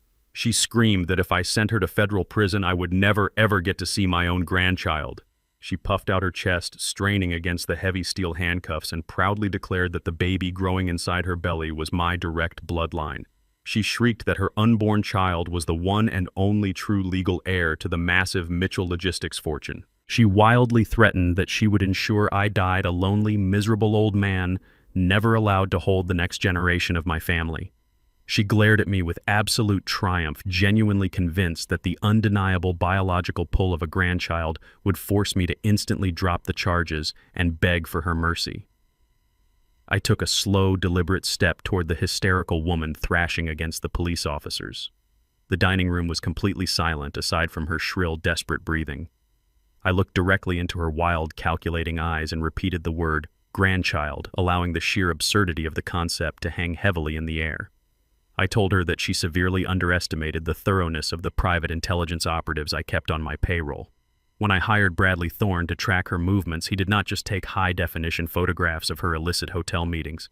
He also collected physical evidence. I explained that while she was sitting in that dimly lit lobby negotiating forged legal documents with a disgraced black market lawyer, she left a half-empty glass of sparkling water on the table. My investigator carefully bagged that glass, securing her saliva and DNA. Meanwhile, I had easily retrieved a few strands of hair from Cameron Hairbrush right here in this very house. I reached into my tailored jacket pocket one final time and pulled out a certified laboratory report from one of the most prestigious private medical testing facilities in the state. I held the crisp white paper up so she could clearly see the bright red official stamps of authentication.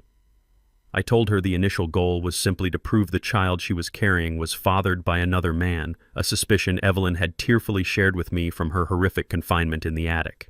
But the forensic laboratory discovered something far more fascinating. I read the medical conclusion out loud, ensuring my voice projected clearly to every single police officer standing in the foyer. The comprehensive blood and saliva analysis confirmed there were absolutely zero trace levels of human chorionic gonadotropin, the primary hormone required to sustain a viable pregnancy. I stared down at her and delivered the ultimate crushing truth. She was not pregnant. She had never been pregnant. There was no heir to the Mitchell Logistics fortune. I laid out the entirety of her sickening sociopathic fabrication. The glossy ultrasound printouts she had proudly passed around during our family dinners, the morning sickness she expertly faked, and the extravagant nursery she demanded Cameron finance were all entirely fabricated. I told her my investigators had traced the exact digital footprint of her laptop, uncovering the dark web marketplace where she purchased customized fake ultrasound images for $300. She manufactured a completely fictitious unborn child for one specific calculated purpose: to emotionally manipulate her weak husband into moving faster to force an early, highly accelerated payout from the family trust funds.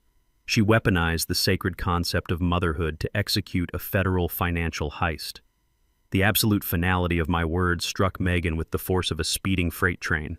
The fierce, feral defiance that had fueled her hysterical screaming instantly evaporated, leaving nothing but a hollow, empty shell. The vibrant, arrogant spark in her eyes died out completely, replaced by a vast, bottomless void of sheer terror. Her knees simply gave out beneath her. The uniformed officers holding her arms had to brace their stances to keep her from collapsing entirely, but she still sank heavily toward the imported Italian marble floor. The heavy steel handcuffs clinked sharply against her designer jewelry, a pathetic, harsh reminder of her new reality. Megan lost every single layer of her carefully constructed aristocratic armor. The sophisticated, wealthy white socialite who had endlessly mocked my working-class background was entirely gone. She was reduced to a miserable, shivering fraud kneeling in the ruins of her own catastrophic lies. She opened her mouth to speak, to formulate one last desperate excuse, but her vocal cords completely failed her. Only a pathetic, raspy wheeze escaped her throat. She looked frantically around the grand foyer, searching the stern faces of the police officers for even a microscopic shred of pity or doubt.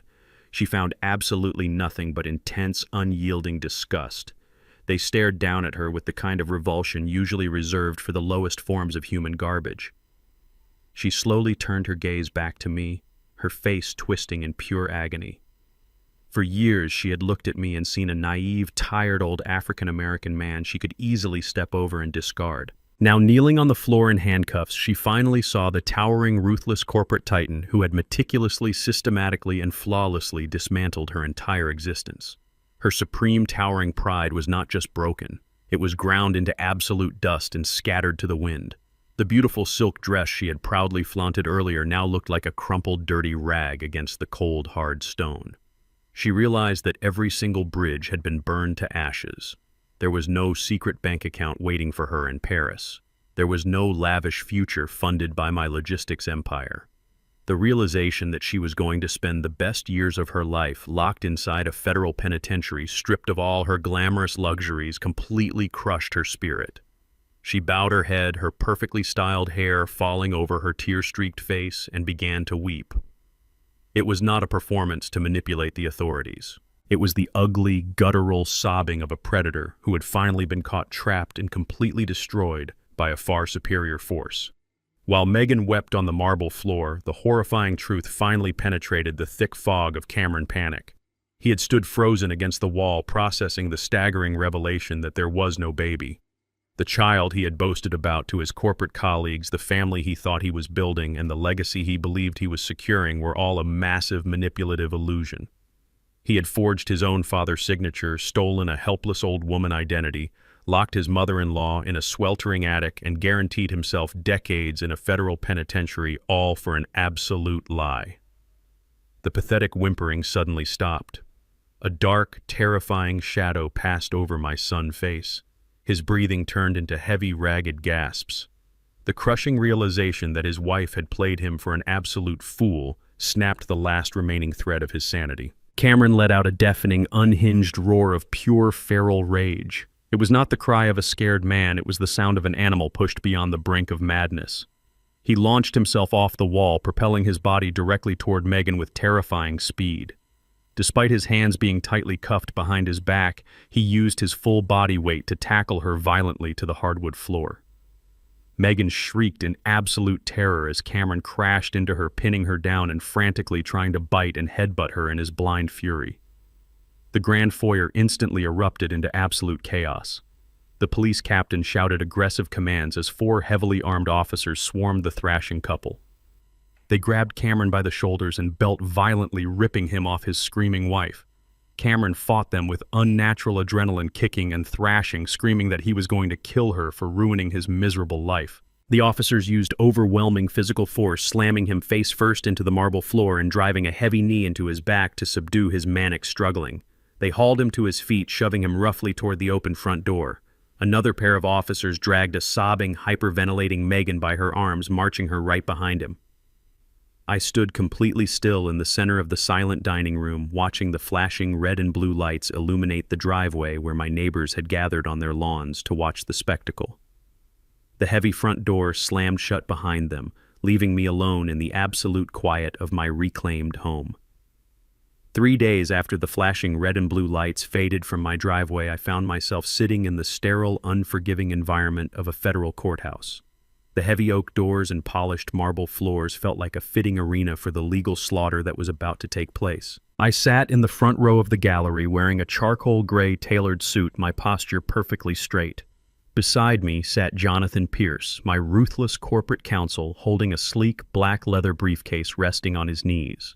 We were there for the initial arraignment and bail hearing. When the heavy side door of the courtroom opened, the absolute reality of her new life was on full display. Megan was escorted into the room by 2 armed federal marshals. The glamorous, arrogant socialite who had sneered at me across a mahogany dining table was completely gone. She was wearing an oversized bright orange prison jumpsuit that swallowed her small frame. Her meticulously styled hair was tied back in a messy knot, and her face was entirely devoid of the expensive makeup she used to mask her true nature. The heavy steel chains around her waist and wrists clanked loudly, echoing through the cavernous room as she shuffled toward the defense table. Her attorney, a slick, fast-talking public defender because all her stolen funds were completely frozen, immediately launched into a desperate, calculated performance. He stood before the federal judge and attempted to paint Megan not as a criminal mastermind, but as a fragile, deeply traumatized victim of severe mental instability. He gestured toward her shaking frame and argued that the fake pregnancy was not a calculated financial fraud, but a tragic psychotic delusion brought on by extreme marital stress. He spun a ridiculous narrative claiming Cameron was the true mastermind who had manipulated her fragile psychological state, forcing her to participate in the identity theft and the horrific confinement of her own mother. Her defense attorney pleaded with the judge, requesting a very low bail and supervised release to a psychiatric facility, arguing she posed absolutely no flight risk and desperately needed clinical therapy rather than a federal holding cell. Megan buried her face in her shackled hands, attempting to squeeze out a few pathetic tears for the bench. The federal judge peered over his reading glasses, looking mildly sympathetic to the defense attorney's fabricated tale of female fragility. Before the judge could even entertain the notion of setting a bail amount, the lead federal prosecutor stood up from his desk. He was a sharp, no-nonsense attorney who had spent the entire weekend reviewing the mountain of airtight evidence Jonathan Pierce and I had hand-delivered to the authorities. The prosecutor approached the bench carrying the exact same stark red folder I had thrown at Cameron's feet. He informed the judge that the defendant was not suffering from any form of mental delusion and was in fact the sole architect of a highly sophisticated multi-state financial conspiracy.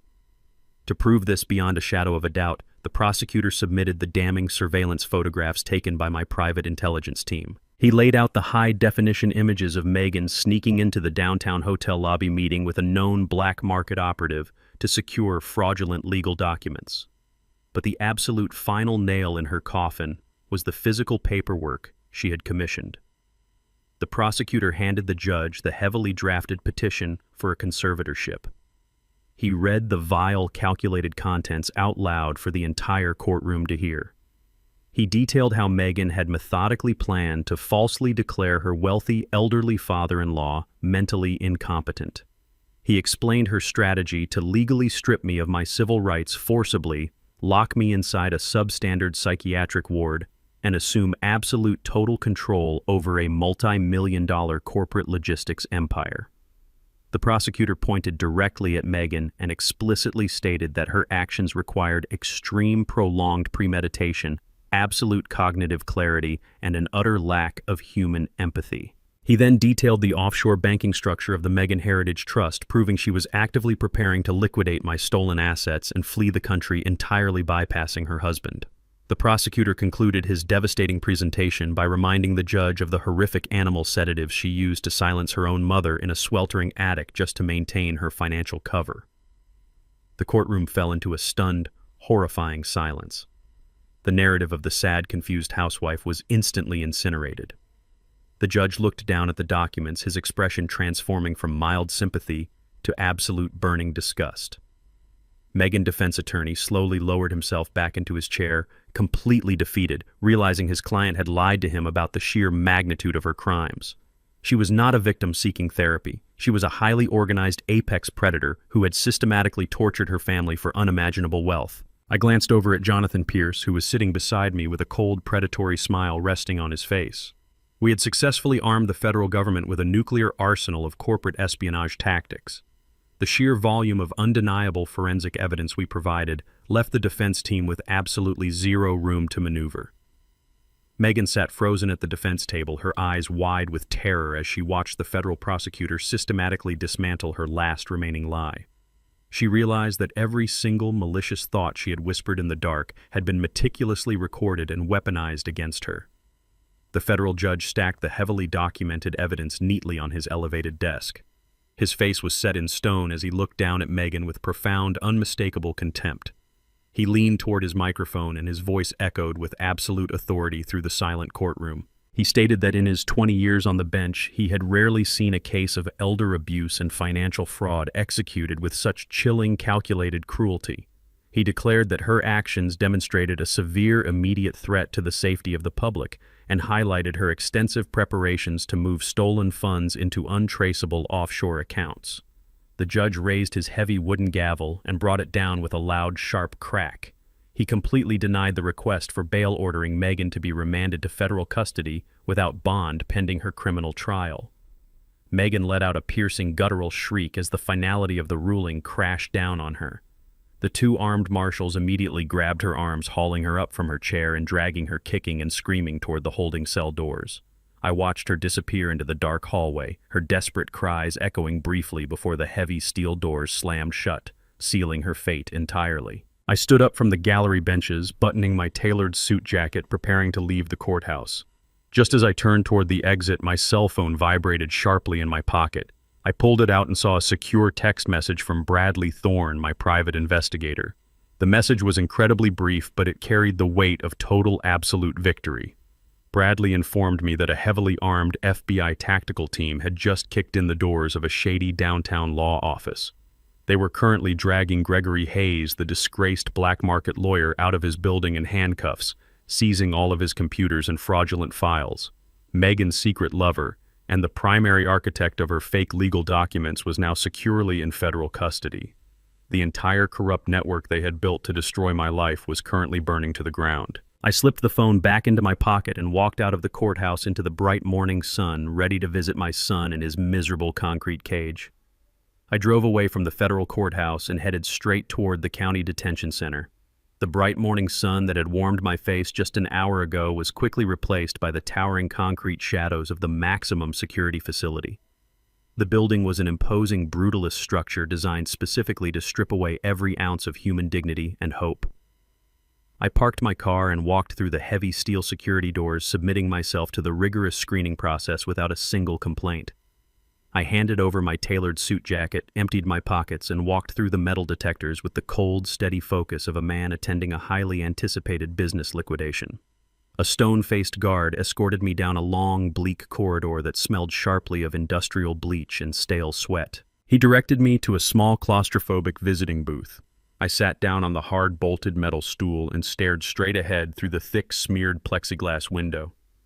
The fluorescent lights overhead buzzed with a low, annoying hum, casting a sickly, pale glow over the empty booth across from me. I waited in the oppressive silence, letting the gravity of the environment settle into my bones. 5 minutes later, a heavy steel door clanked open on the other side of the glass. 2 large correctional officers escorted my son into the room. Cameron was absolutely unrecognizable. The arrogant, mid-level corporate manager who wore $2,000 tailored suits and drove European sports cars was completely gone. He was swimming in a faded, scratchy orange prison jumpsuit that hung loosely over his rapidly thinning frame. His posture was entirely defeated, his shoulders slumped forward as if an invisible, crushing weight was pressing down on his spine. His face was gaunt, drawn, and covered in a patchy, unkempt beard. The dark circles under his eyes were deep bruised purple, a clear indication that he had not slept a single minute since the police dragged him out of his luxurious dining room. The officers directed him to sit on the metal stool opposite me. He moved sluggishly, his hands trembling violently as he reached out to pick up the heavy black plastic telephone receiver mounted on the wall. I picked up my own receiver and held it to my ear. We sat there separated by an impenetrable barrier of bulletproof glass, staring at each other in a heavy, suffocating silence. Cameron pressed the phone tightly against his ear and immediately broke down. His voice was a pathetic, raspy whine echoing through the cheap plastic receiver. He began sobbing uncontrollably, pressing his free hand against the glass as if he could somehow reach through and grab my shirt. He begged me to forgive him. He pleaded with me to call Jonathan Pierce and drop all the federal charges. He swore up and down that he was manipulated, that Megan had brainwashed him, and that he never actually wanted to hurt Evelyn or forge my signature. He cried that he was just desperate, trying to save his marriage and his failing business. He promised me with frantic, desperate energy that if I just got him out of this concrete cage, he would completely start over.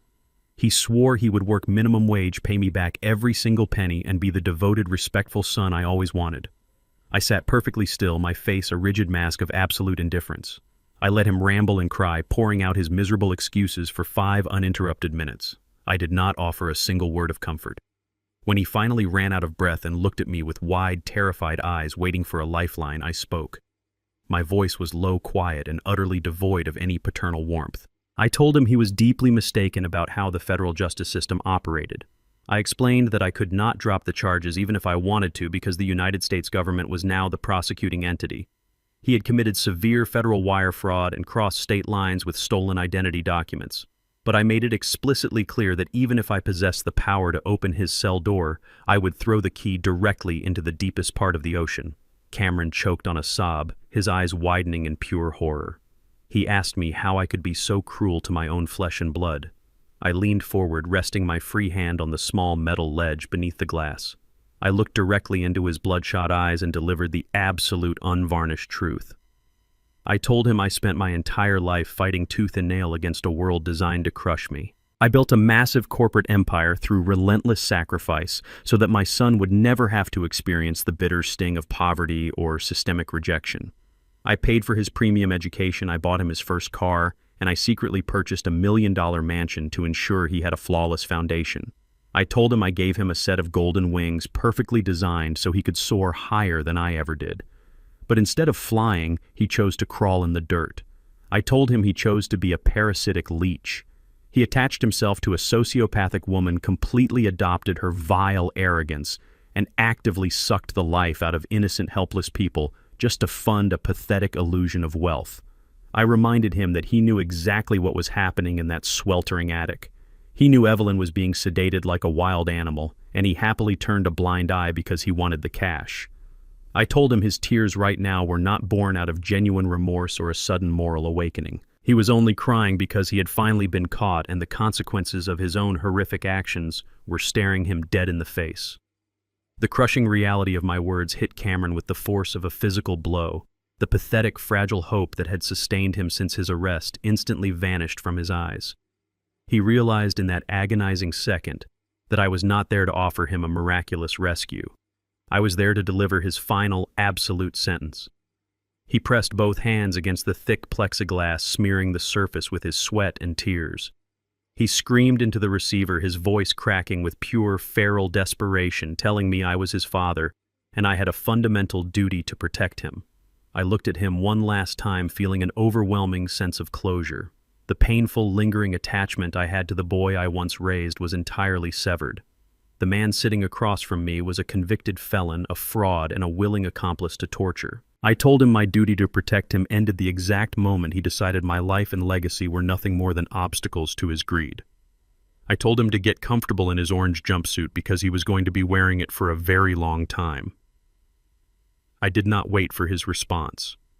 I calmly pulled the heavy black plastic receiver away from my ear, severing the audio connection completely. I placed it back onto the metal wall hook with a firm, definitive click. Cameron's mouth was still moving frantically behind the glass, his face contorted in a scream I could no longer hear. He slammed his fists against the bulletproof barrier, begging me to pick the phone back up. I stood up from the bolted metal stool, straightened my tailored shirt, and turned my back on him. I walked away down the long, bleak concrete corridor with measured, steady steps. I did not stop. I did not hesitate. I did not look over my shoulder a single time. I left my biological son screaming in the soundproof void of the visiting room, perfectly abandoning him to the cold, merciless justice he had so rightfully earned. Stepping out into the bright sunlight from the county detention center, I did not waste a single moment mourning the son I had just discarded. My grief had completely evaporated inside that bleak visiting booth, replaced entirely by a clinical, relentless drive to clean up the catastrophic mess they had made of my financial ecosystem. I pulled out my phone and dialed a premier luxury real estate broker I knew from my corporate logistics days. I ordered him to list the sprawling $1.5 million suburban mansion immediately. I priced the property aggressively for a rapid all-cash sale, wanting the entire structure completely scrubbed from my real estate portfolio. I wanted the walls that hid Evelyn torment sold off to strangers, and the funds diverted back into my primary holding accounts. Next, I made a call to a highly efficient private repossession firm. I handed over the title and registration details for Cameron's expensive European sports car. He loved that vehicle, treating it like a gleaming metal trophy of his manufactured success. By noon the next day, a massive flatbed tow truck hauled it out of the mansion driveway, officially terminating his pathetic lease and liquidating the asset. But my absolute favorite piece of financial retribution involved Megan's pristine, meticulously curated closet. I hired an exclusive high-end auction house to systematically inventory every single item of designer clothing, imported footwear, and luxury handbags she had accumulated over the past 3 years.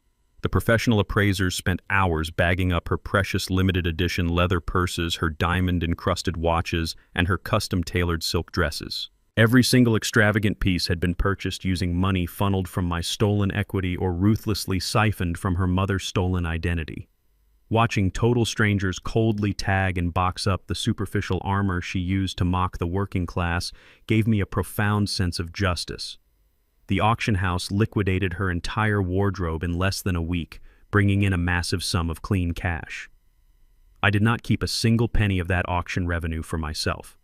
I established an ironclad, irrevocable restitution trust, directing every last dollar generated from Megan prized possessions straight into a dedicated medical fund for Evelyn. The very items Megan bought with her mother suffering were now actively paying for her mother round-the-clock private nursing care and intensive physical rehabilitation. With the physical assets completely stripped and liquidated, I turned my undivided attention to the digital battlefield. I sat in Jonathan Pierce's downtown office, flanking his massive mahogany desk as we executed the final financial kill shots. Jonathan utilized the federal subpoenas we had aggressively secured to systematically dismantle the fraudulent wealth management trust. We did not just drain the accounts, we aggressively and legally erased them from existence.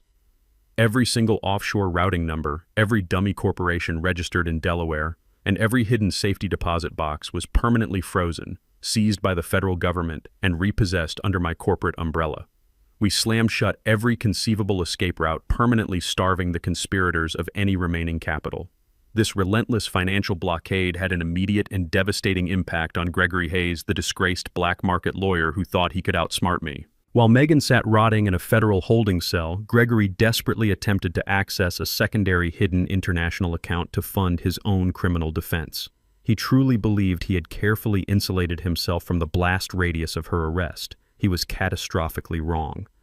When Gregory logged into his encrypted banking portal from a jail computer terminal hoping to wire a massive retainer to a high-powered defense attorney, he found an absolute zero balance and a glaring red federal seizure notice. Jonathan and I had already tracked the digital fingerprints of his illicit transfers. We provided the Financial Crimes Division of the FBI with the exact ledger showing Gregory actively accepting stolen funds from my compromised home equity line of credit. The federal agents immediately confiscated his law firm assets, froze his personal retirement accounts, and seized his luxury vehicles under civil asset forfeiture laws. Gregory was completely financially castrated. The sleazy, manipulative mastermind who explicitly drafted the fake conservatorship papers designed to lock me in a psychiatric ward was now forced to rely on a grossly overworked, underpaid public defender. He was completely trapped in the exact same unforgiving federal justice system as the woman he conspired with, sharing the exact same terrifying reality of impending decades behind bars. Watching Jonathan press the final keystroke that permanently locked Gregory out of his stolen wealth felt like watching a heavy steel vault door slam shut on their collective futures. They tried to play a high-stakes game of financial chess against a man who owned the entire board. Now they were completely bankrupted, disgraced, and awaiting lengthy federal prison sentences without a single dollar to their names. 2 weeks later, the chaotic whirlwind of legal filings, federal depositions, and financial seizures finally came to an absolute halt. I sat in the quiet stillness of Jonathan's private conference room, reviewing the finalized mountain of court-certified documents. The federal judge presiding over the wire fraud and identity theft case officially nullified the $200,000 mortgage, completely erasing the fraudulent lien against my property. The court formally dissolved the fake power of attorney Megan had forced Evelyn to sign, transferring total legal and medical proxy to the private nursing agency I had heavily vetted. I picked up my favorite heavy fountain pen and signed the final page of the asset recovery decree with a steady hand. I had successfully reclaimed absolute total control over every single penny of my hidden logistics empire. The Mitchell Logistics holding companies, the blind trusts, and my personal retirement accounts were perfectly insulated and entirely secure. I shook Jonathan's hand, thanked him for his flawless execution of my ruthless strategy, and walked out of the towering glass building into the crisp, bright afternoon air. I drove my 10-year-old sedan back to my modest suburban neighborhood, pulling into the driveway of the simple home I had fiercely protected. I walked through the front door, taking a deep, cleansing breath. The house was completely silent, devoid of ringing cell phones, desperate lies, and the suffocating presence of greedy parasites. I brewed a fresh pot of strong black coffee, poured myself a mug, and sat down in my worn, comfortable armchair facing the large bay window. I watched the golden sunlight filter through the green leaves of the majestic oak tree in my front yard. For the first time in years, my chest felt incredibly light. The brutal, violent storm of betrayal had finally passed, leaving the air completely clear and vibrant. I had surgically excised the toxic tumors from my life, and I had absolutely zero regrets. The war was officially over, and I was the only one left standing. I finished my coffee, stood up from my worn armchair, and decided it was time to check on the one truly innocent casualty of this entire horrific ordeal. I walked out to my 10-year-old sedan and drove across town to the actual luxury care facility I had originally selected for Evelyn. It was a sprawling, sunlit estate surrounded by meticulously manicured gardens, towering oak trees, and vibrant, colorful flower beds. This was the exact caliber of dignified premium care I had paid for all along, only this time my money was actually reaching its intended destination. I walked through the grand glass double doors, greeted the highly professional nursing staff, and was immediately directed to the private outdoor patio. I found Evelyn sitting comfortably in a plush wicker chair, bathing in the warm, golden afternoon sunlight. The physical transformation she had undergone was absolutely miraculous. The fragile, terrified skeleton I had carried out of that sweltering, urine-soaked attic was completely gone. Her cheeks had regained a healthy pink color. Her eyes were bright and sharply focused, and her silver hair was cleanly washed and neatly styled. She was wearing a soft, elegant knit cardigan and reading a thick novel, looking entirely peaceful and content. When she looked up from her book and saw me approaching, her face instantly lit up with a genuine, radiant smile. She immediately set her book down on the small glass table and reached out toward me with both hands. I walked over and gently took her hands in mine. They no longer felt like dry, brittle twigs snapping under the slightest pressure. They were warm, steady, and full of returning life. Evelyn looked up at me, and thick, heavy tears began to well in her eyes, spilling over her cheeks. She squeezed my hands tightly and wept loudly, not out of fear or confusion, but out of a profound, overwhelming gratitude. She thanked me repeatedly, her voice shaking with emotion, telling me that I was her guardian angel and the only person in the world who had cared enough to pull her out of the darkness. She apologized once again for the absolute monster her daughter had become and for the chaos she brought into my life. I stopped her gently, looking her directly in the eyes. I told her that she was never a burden and that she never had to look over her shoulder ever again. I assured her that she was entirely safe, highly respected, and surrounded by a dedicated staff who would fiercely protect her dignity for the rest of her life. Leaving the facility that beautiful afternoon, I felt a deep, undeniable sense of responsibility to ensure her permanent financial and medical security. I immediately drove my car back to the bustling financial district and walked straight into Jonathan Pierce's downtown office. I instructed my ruthless corporate lawyer to draft the extensive paperwork for an irrevocable, fully funded medical trust dedicated exclusively to Evelyn lifelong care. I liquidated a massive portion of the luxury assets we had legally seized from Megan fraudulent accounts and combined it with a generous continuous allocation from my own corporate logistics dividends. I locked this massive capital behind an impenetrable fortress of federal legal protections. The trust explicitly mandated that her premium nursing home fees, specialized physical therapy sessions, and any conceivable future medical expenses would be automatically and infinitely covered without question. I appointed a neutral, heavily audited third-party fiduciary firm to manage the disbursements, guaranteeing that absolutely no opportunistic relative or corrupt legal entity could ever touch a single cent of her money. Jonathan processed the dense paperwork efficiently, noting the sheer massive scale of my personal financial commitment. He looked up from his mahogany desk and asked me why I was going to such extraordinary expensive lengths for a white woman who was technically no longer related to me by law, the mother of the very sociopath who had tried to violently destroy my entire life. I signed the final heavy trust document with my fountain pen and looked at him with absolute crystal clarity. I told him I grew up in an era and a hostile society that constantly tried to strip away my basic humanity. When I was building my trucking empire in the 1980s, I faced ruthless systemic prejudice and vicious racism.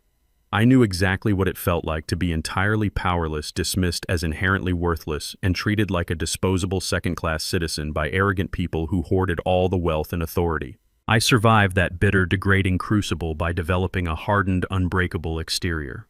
I fought tooth and nail against bitter men who wanted to see me fail simply because of the color of my skin. But I never once let the cruelty of the world rot my soul or turn my heart to stone. I refused to let the severe bitterness I experienced turn me into a cold-blooded monster like Megan or Cameron. True supreme power does not come from crushing the weak or hoarding stolen wealth in secret offshore bank accounts. True power comes from the absolute ability to extend unyielding protection to those who cannot defend themselves. Securing Evelyn's dignity was not a simple act of charity. It was a definitive, undeniable statement of my character. It was my way of proving that a black man who crawled through the dirt to build an empire would use his supreme, hard-earned power to restore light rather than perpetuate the darkness. With Evelyn's future permanently secured and my vast financial empire completely insulated from any further attacks, the dust of the chaotic legal battle finally settled. The heavy, relentless machinery of the federal justice system was now grinding steadily toward its inevitable crushing conclusion. A few short weeks later, I walked to my mailbox and received a formal certified letter from the lead federal prosecutor handling the massive wire fraud and severe elder abuse case. I opened the crisp envelope standing in my quiet kitchen and read the official notice. The definitive sentencing date for both Cameron and Megan had been officially set on the federal court docket. They had spent the last several grueling months locked inside maximum security federal holding facilities, entirely stripped of their expensive designer clothes, their imported vintage champagne, and their bloated sociopathic egos. Without access to any stolen funds or high-powered black market defense attorneys, their government-appointed legal counsel had been completely overwhelmed by the sheer undeniable magnitude of our forensic and digital evidence. There were absolutely no plea deals offered, no leniency granted, and no procedural loopholes left to exploit. Gregory Hayes, the disgraced lawyer who helped them, was also facing his own brutal sentencing, entirely bankrupted and ruined. The prosecutor informed me in the letter that the federal judge presiding over the case was highly notorious for handing down the absolute maximum statutory penalties for crimes involving the malicious exploitation of vulnerable seniors and severe federal identity theft. I folded the heavy paper, placed it neatly on my granite kitchen counter, and looked out the large bay window at the quiet, peaceful street. The autumn leaves were beginning to change color, signaling the end of a long, turbulent season. There was absolutely no anxiety left in my chest. No lingering sadness over the son I had lost, and absolutely no regret for the actions I had taken. I had masterfully orchestrated a flawless surgical strike against two vicious predators who fatally mistook my silence for weakness. I had completely dismantled their horrific criminal conspiracy, reclaimed my stolen legacy, and rescued an innocent life from the absolute brink of death. Everything was perfectly aligned. The chaotic board was entirely cleared, the legal pieces were firmly set in stone, and the final checkmate was just a few days away. I went to bed that night, resting my head on my pillow, knowing with absolute certainty that the impending sunrise would finally bring the absolute final judgment they so richly deserved. The day of the federal sentencing arrived with a heavy, overcast sky, a fitting backdrop for the absolute finality of the courtroom. I sat in the front row of the gallery, flanked by Jonathan Pierce, wearing the exact same charcoal suit I wore when I first built my logistics empire. When the heavy wooden doors opened, the marshals led Cameron and Megan into the room. They were chained at the wrists and ankles, shuffling forward in matching bright orange jumpsuits. The stark fluorescent lights illuminated the catastrophic toll the past few months in federal holding had taken on them. Megan was completely unrecognizable. The haughty designer-clad socialite was gone, replaced by a hollow, trembling shell of a woman whose sheer arrogance had finally been crushed under the weight of her own sociopathy. Cameron looked physically ill, his shoulders slumped in absolute defeat, refusing to make eye contact with anyone in the gallery. The federal judge did not waste time with lengthy preambles. He looked down from the bench with a gaze of unyielding disgust. He addressed Megan first, outlining her role as the primary architect of the identity theft, the wire fraud, and the horrific, systematic abuse of her own mother. The judge stated that her complete lack of human empathy and her manipulative deceit warranted the absolute maximum penalty under federal guidelines. He struck his heavy wooden gavel and sentenced Megan to 15 years in a maximum security federal penitentiary without the possibility of early parole. Megan did not scream this time. Her legs simply gave out, and the marshals had to physically hold her up as she openly wept, her spirit entirely broken. Next, the judge turned his hardened gaze to my son. He admonished Cameron for his staggering cowardice, for mortgaging his own father home, and for turning a blind eye to the torture of an elderly woman just to fund a pathetic illusion of wealth. The judge sentenced Cameron to 8 years in federal prison. My son turned his head slowly, looking back at me from the defense table. His eyes were wide, silently begging for a final ounce of paternal sympathy. I sat perfectly still, my expression a rigid mask of cold stone. I did not nod, I did not blink. I offered him absolutely nothing. He lowered his head and allowed the armed guards to lead him away, finally accepting that his father was gone forever. 6 months have passed since those heavy courtroom doors swung shut, permanently sealing away the darkest chapter of my life. The brutal, chaotic storm of betrayal, financial espionage, and courtroom battles has completely faded into a distant memory. I am currently sitting on the wooden front porch of my modest suburban home, the exact same house I fiercely protected from their greedy, grasping hands. The early morning air is crisp and cool, carrying the fresh scent of dew and damp earth. I am holding a mug of strong black coffee, watching the golden sunlight slowly filter through the thick green canopy of the majestic oak tree in my front yard. The neighborhood is incredibly quiet, peaceful, and entirely devoid of the toxic, suffocating presence that once threatened to consume everything I held dear. Some people in the community who caught wind of the federal trial look at me with profound pity. They see an aging African-American widower whose only son violently betrayed him, a senior citizen who almost lost his home and his life savings to a vicious scam. They think I am a tragic victim of elder abuse who barely managed to survive a horrific family nightmare. But as I take a slow, satisfying sip of my coffee, I know the absolute truth. I am not a victim. I have never been a victim.